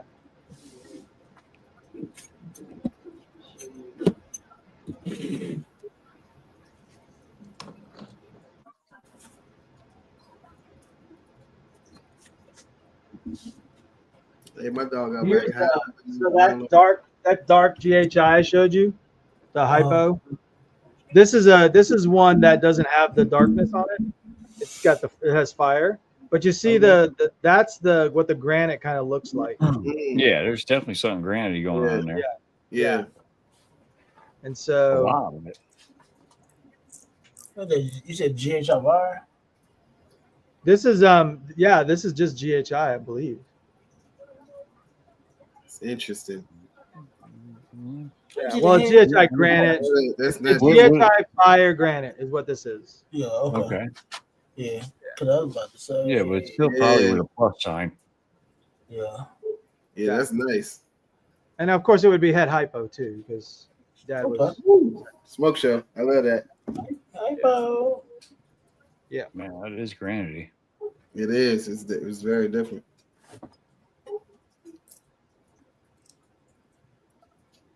It's very different. So how long do you plan on keeping this going? Yeah. Great question. I don't know if I have an answer for that. Well, I don't know. I have no clue. I don't even think You're about gonna have it. to find You know what I think about more? I think about if I die, who am I going to give the snakes to? What's the exit plan? I think they're on the panel right now. They just gotta come back from Missouri. Yeah. I mean, I'll do it. Yeah, He knows I will. yeah, for sure. So, we're building another science building eventually, and so having a bigger space, something like that, might be nice. I can see myself like when I if I stop teaching. I don't think I'm gonna stop teaching, but having a few racks up at the house and really going crazy with some stuff myself. Yeah, I mean, we've got some crazy stuff down the line. We've got like 4-gene clowns. We've got the stuff to make Pompeii. We've got the black pastel het clown, yellow belly. When those go, so in 3-4 years, not that they're going to be worth anything by then, and I don't care, right? That's the good thing. We can take our time. We're not in any rush. But we've got some really crazy females growing up. Next year, I try to buy one snake a year. That has a visual trait that we need for the collection, and so and I like that to be a male because it's cheaper. So it doesn't matter if we're behind the curve on what people are breeding. We're happy being down here Just making pretty snakes and whatever. So, yeah. So, I mean, we'll be around for a while. Oh, let me show you a snake. I got to show it because Rooster gave it to us. It's a way funner time when you carve your own path. For sure. Yeah. And how do you go about getting donations? What do you mean? This one's pairing with a what is he pairing with? He's pairing with a head hypo clown. This is a I even forget what he is. He's a high intensity orange dream, inchy lesser pet clown to it's actually double het clown hypo, and he's going to and she is a blade clown head hypo. So, nice. Yeah. You mean as far as animals, or do you mean as far as far as animals? People like do you just take anything, or are you looking for a specific? No. I don't.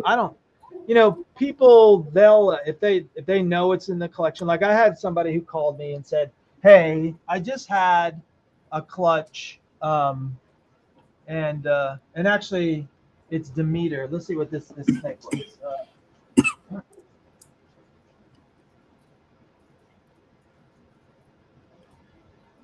Yeah, Demeter. So we had he said, "I've got 6 of these GHI double het DG clowns, and I only want 2 of them. Do you want one?" And I said, "Sure." Sure. She's a witch. I mean, she's nasty, but I'm calming her down. But that's something, there's some genes there. It helps us with some DG stuff. She's going, I mean, it's going to take a while, but I don't, I'm thinking in the future. And so we do Husbandry Pro, and we now it's so much better because everybody can look at it. The kids can look at it when they're kind of thinking about things. And this is not like 50 kids wanting to do this. 50 kids come in here and want to hold snakes, but there's only a small group, maybe 7 or 8 kids that are locked into the breeding part, that want to learn about it, that are very interested in it. Their dads, like some of their dads raised, like they breed dogs, like the high-end snickerdoodle ones or whatever they're called. Yeah. Snickerdoodles. Yeah. Labradoodles. Yeah, labradoodles. Sorry, I'm hungry. So those are the ones that are getting locked. Like I have a girl. Do you remember Erin Miller, Lena? Yeah. Erin.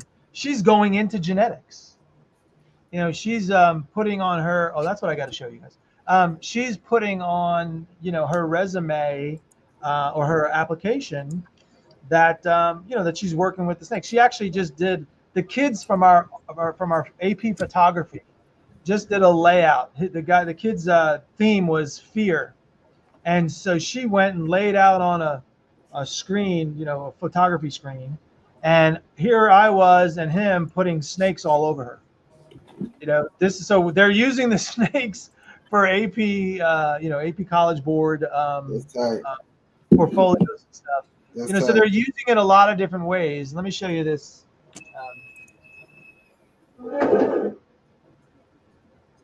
It's definitely different. Yeah, it's definitely. Let's see if you can get this around. So, Lena, did any of this mold the direction that you said you was already into this stuff when you were around 9 anyway? Did any of this like intensify your passion to want to keep forward? Oh, absolutely. It actually showed me what I wanted to do as a profession. It was actually Dr. Ferrara who inspired me to go to college for education.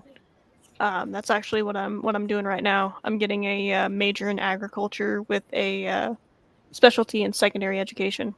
So, like, this is he inspired me, with this classroom with these snakes to chase what I knew I loved. He planted the seed, and because he would have me come in for like these field trips where these classrooms were coming up, you know, the fifth graders, the kindergartners, and it really inspired me to want to inspire the next generation, essentially, and I'm blessed to be able to continue to do that now, even as a sophomore in college.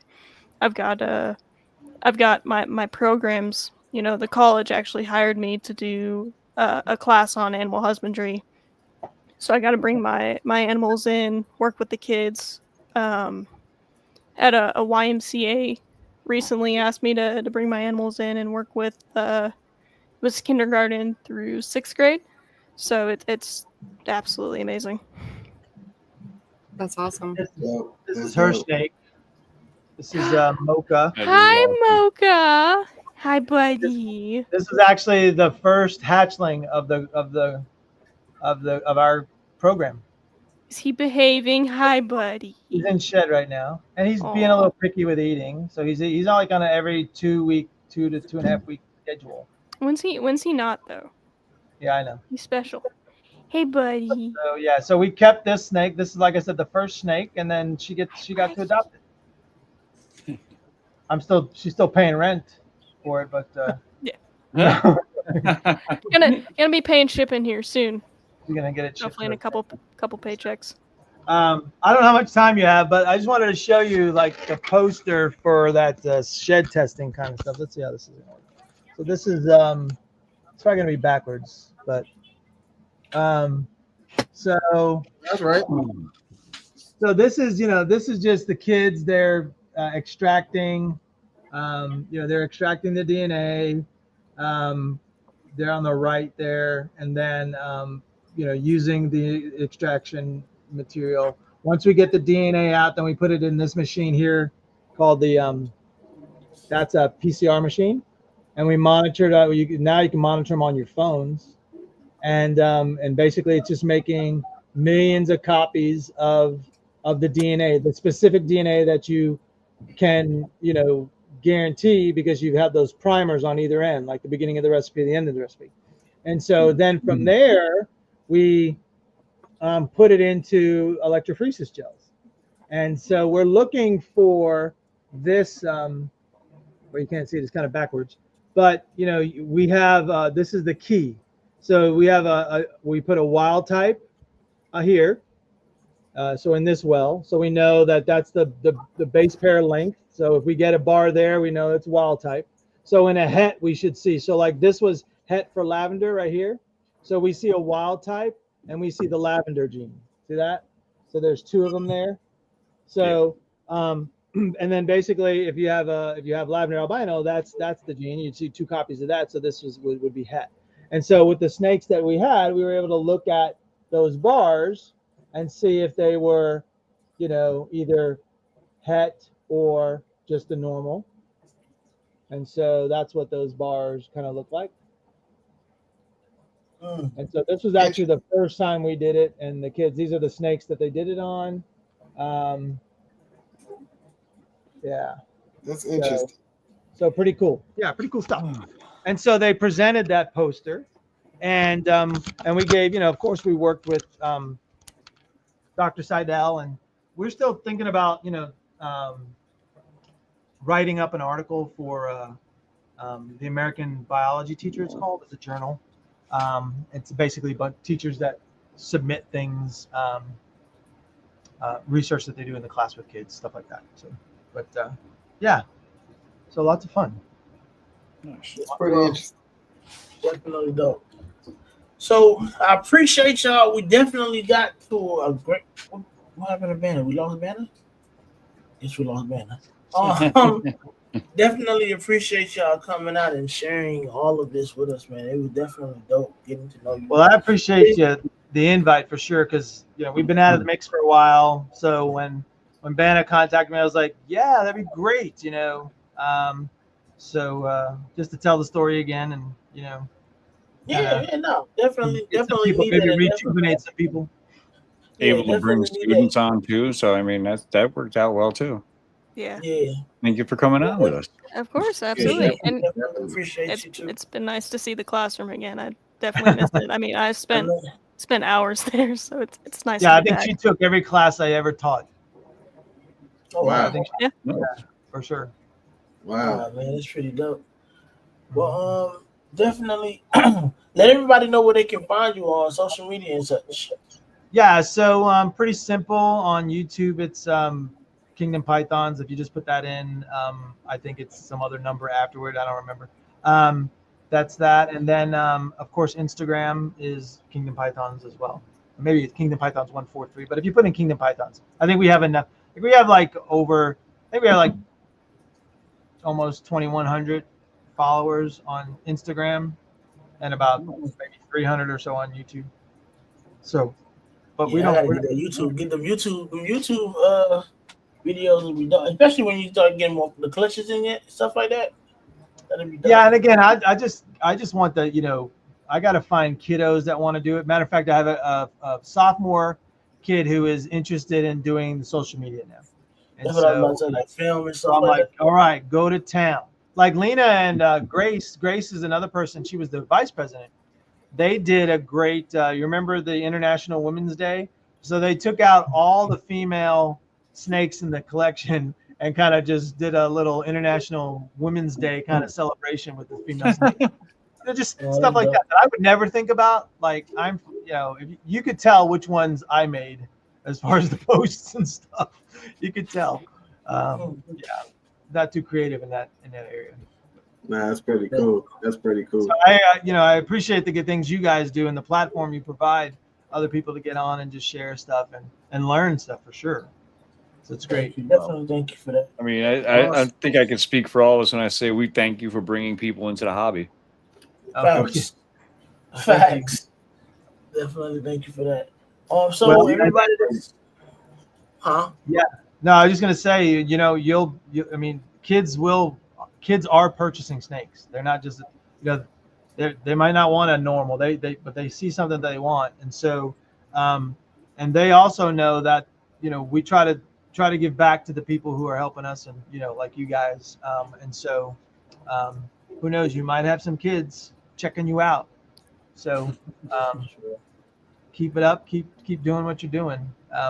There's kids watching this now. I'm probably afraid to go into the chat, but there are kids. I got a couple of text messages, so I don't know if you can tell, but anyway. Yeah. That's pretty dope. That's pretty dope. Yeah, pretty cool. All right, well, thank you guys again. Lena, good to see you, kiddo. Good to see you too. Miss it. Miss you.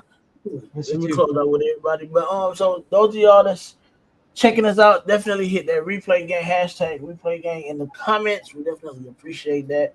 Hit that like, share, and subscribe button because we definitely like that YouTube likes that, and we definitely want y'all to keep doing that as well. And also don't forget, I do have a members only channel. So if you want to be a part of the members only club, hit that join button. You know what I'm saying? You can see what's behind the scene the stuff that goes on at RCE, whether they be rap reading. Hold on, I gotta blow y'all up real quick. I gotta blow you up real quick with the gecko. You gotta show it one more time. Hey, it's Why the do they eyes always look for like me. they're smiling at you? I love it. Hey, you know what? And that's crazy because that's actually the animal that brought me into the hobby was a leopard gecko. Really? Wow. First reptile was a leopard gecko. Yes. We I have don't one have too, one right now, but I Lena. have a She's good still friend of mine. doing. She's still doing fine. We've got one. Lena donated one to the classroom, and she's That's still pretty doing dope. great. Yeah, it's just a leopard gecko. Definitely Real gotta keep giving back. But yeah, everybody else that's we'll definitely see y'all next week. Next week we have drum roll, please. Collector. Hold on. We got her collector, Mike, don't we? Yeah, I know, but I was trying to make it dramatic. Get my whole vibe. We had Big Mike. We had Big Mike from her. I got a different vibe from that. My bad. I see. We have Big Mike, not the little Mike, not small Mike, Not medium, Mike. That's medium Mike. Definitely not Big medium, Mike Mike. from Herb Collectors on next week, and after that we will have the show right before the SCRB, the Southeast Reptile Expo. So definitely check us out, man. We'll be back again next Tuesday, having a great time, having a ball, and spreading love and positivity. Make sure you call your moms, call your dad, give your folks a hug, because you never know, tomorrow's not promised. And we love you all. We will see y'all again for another Off the Plizzak. I'll let you boy. Ciao. Thank you guys.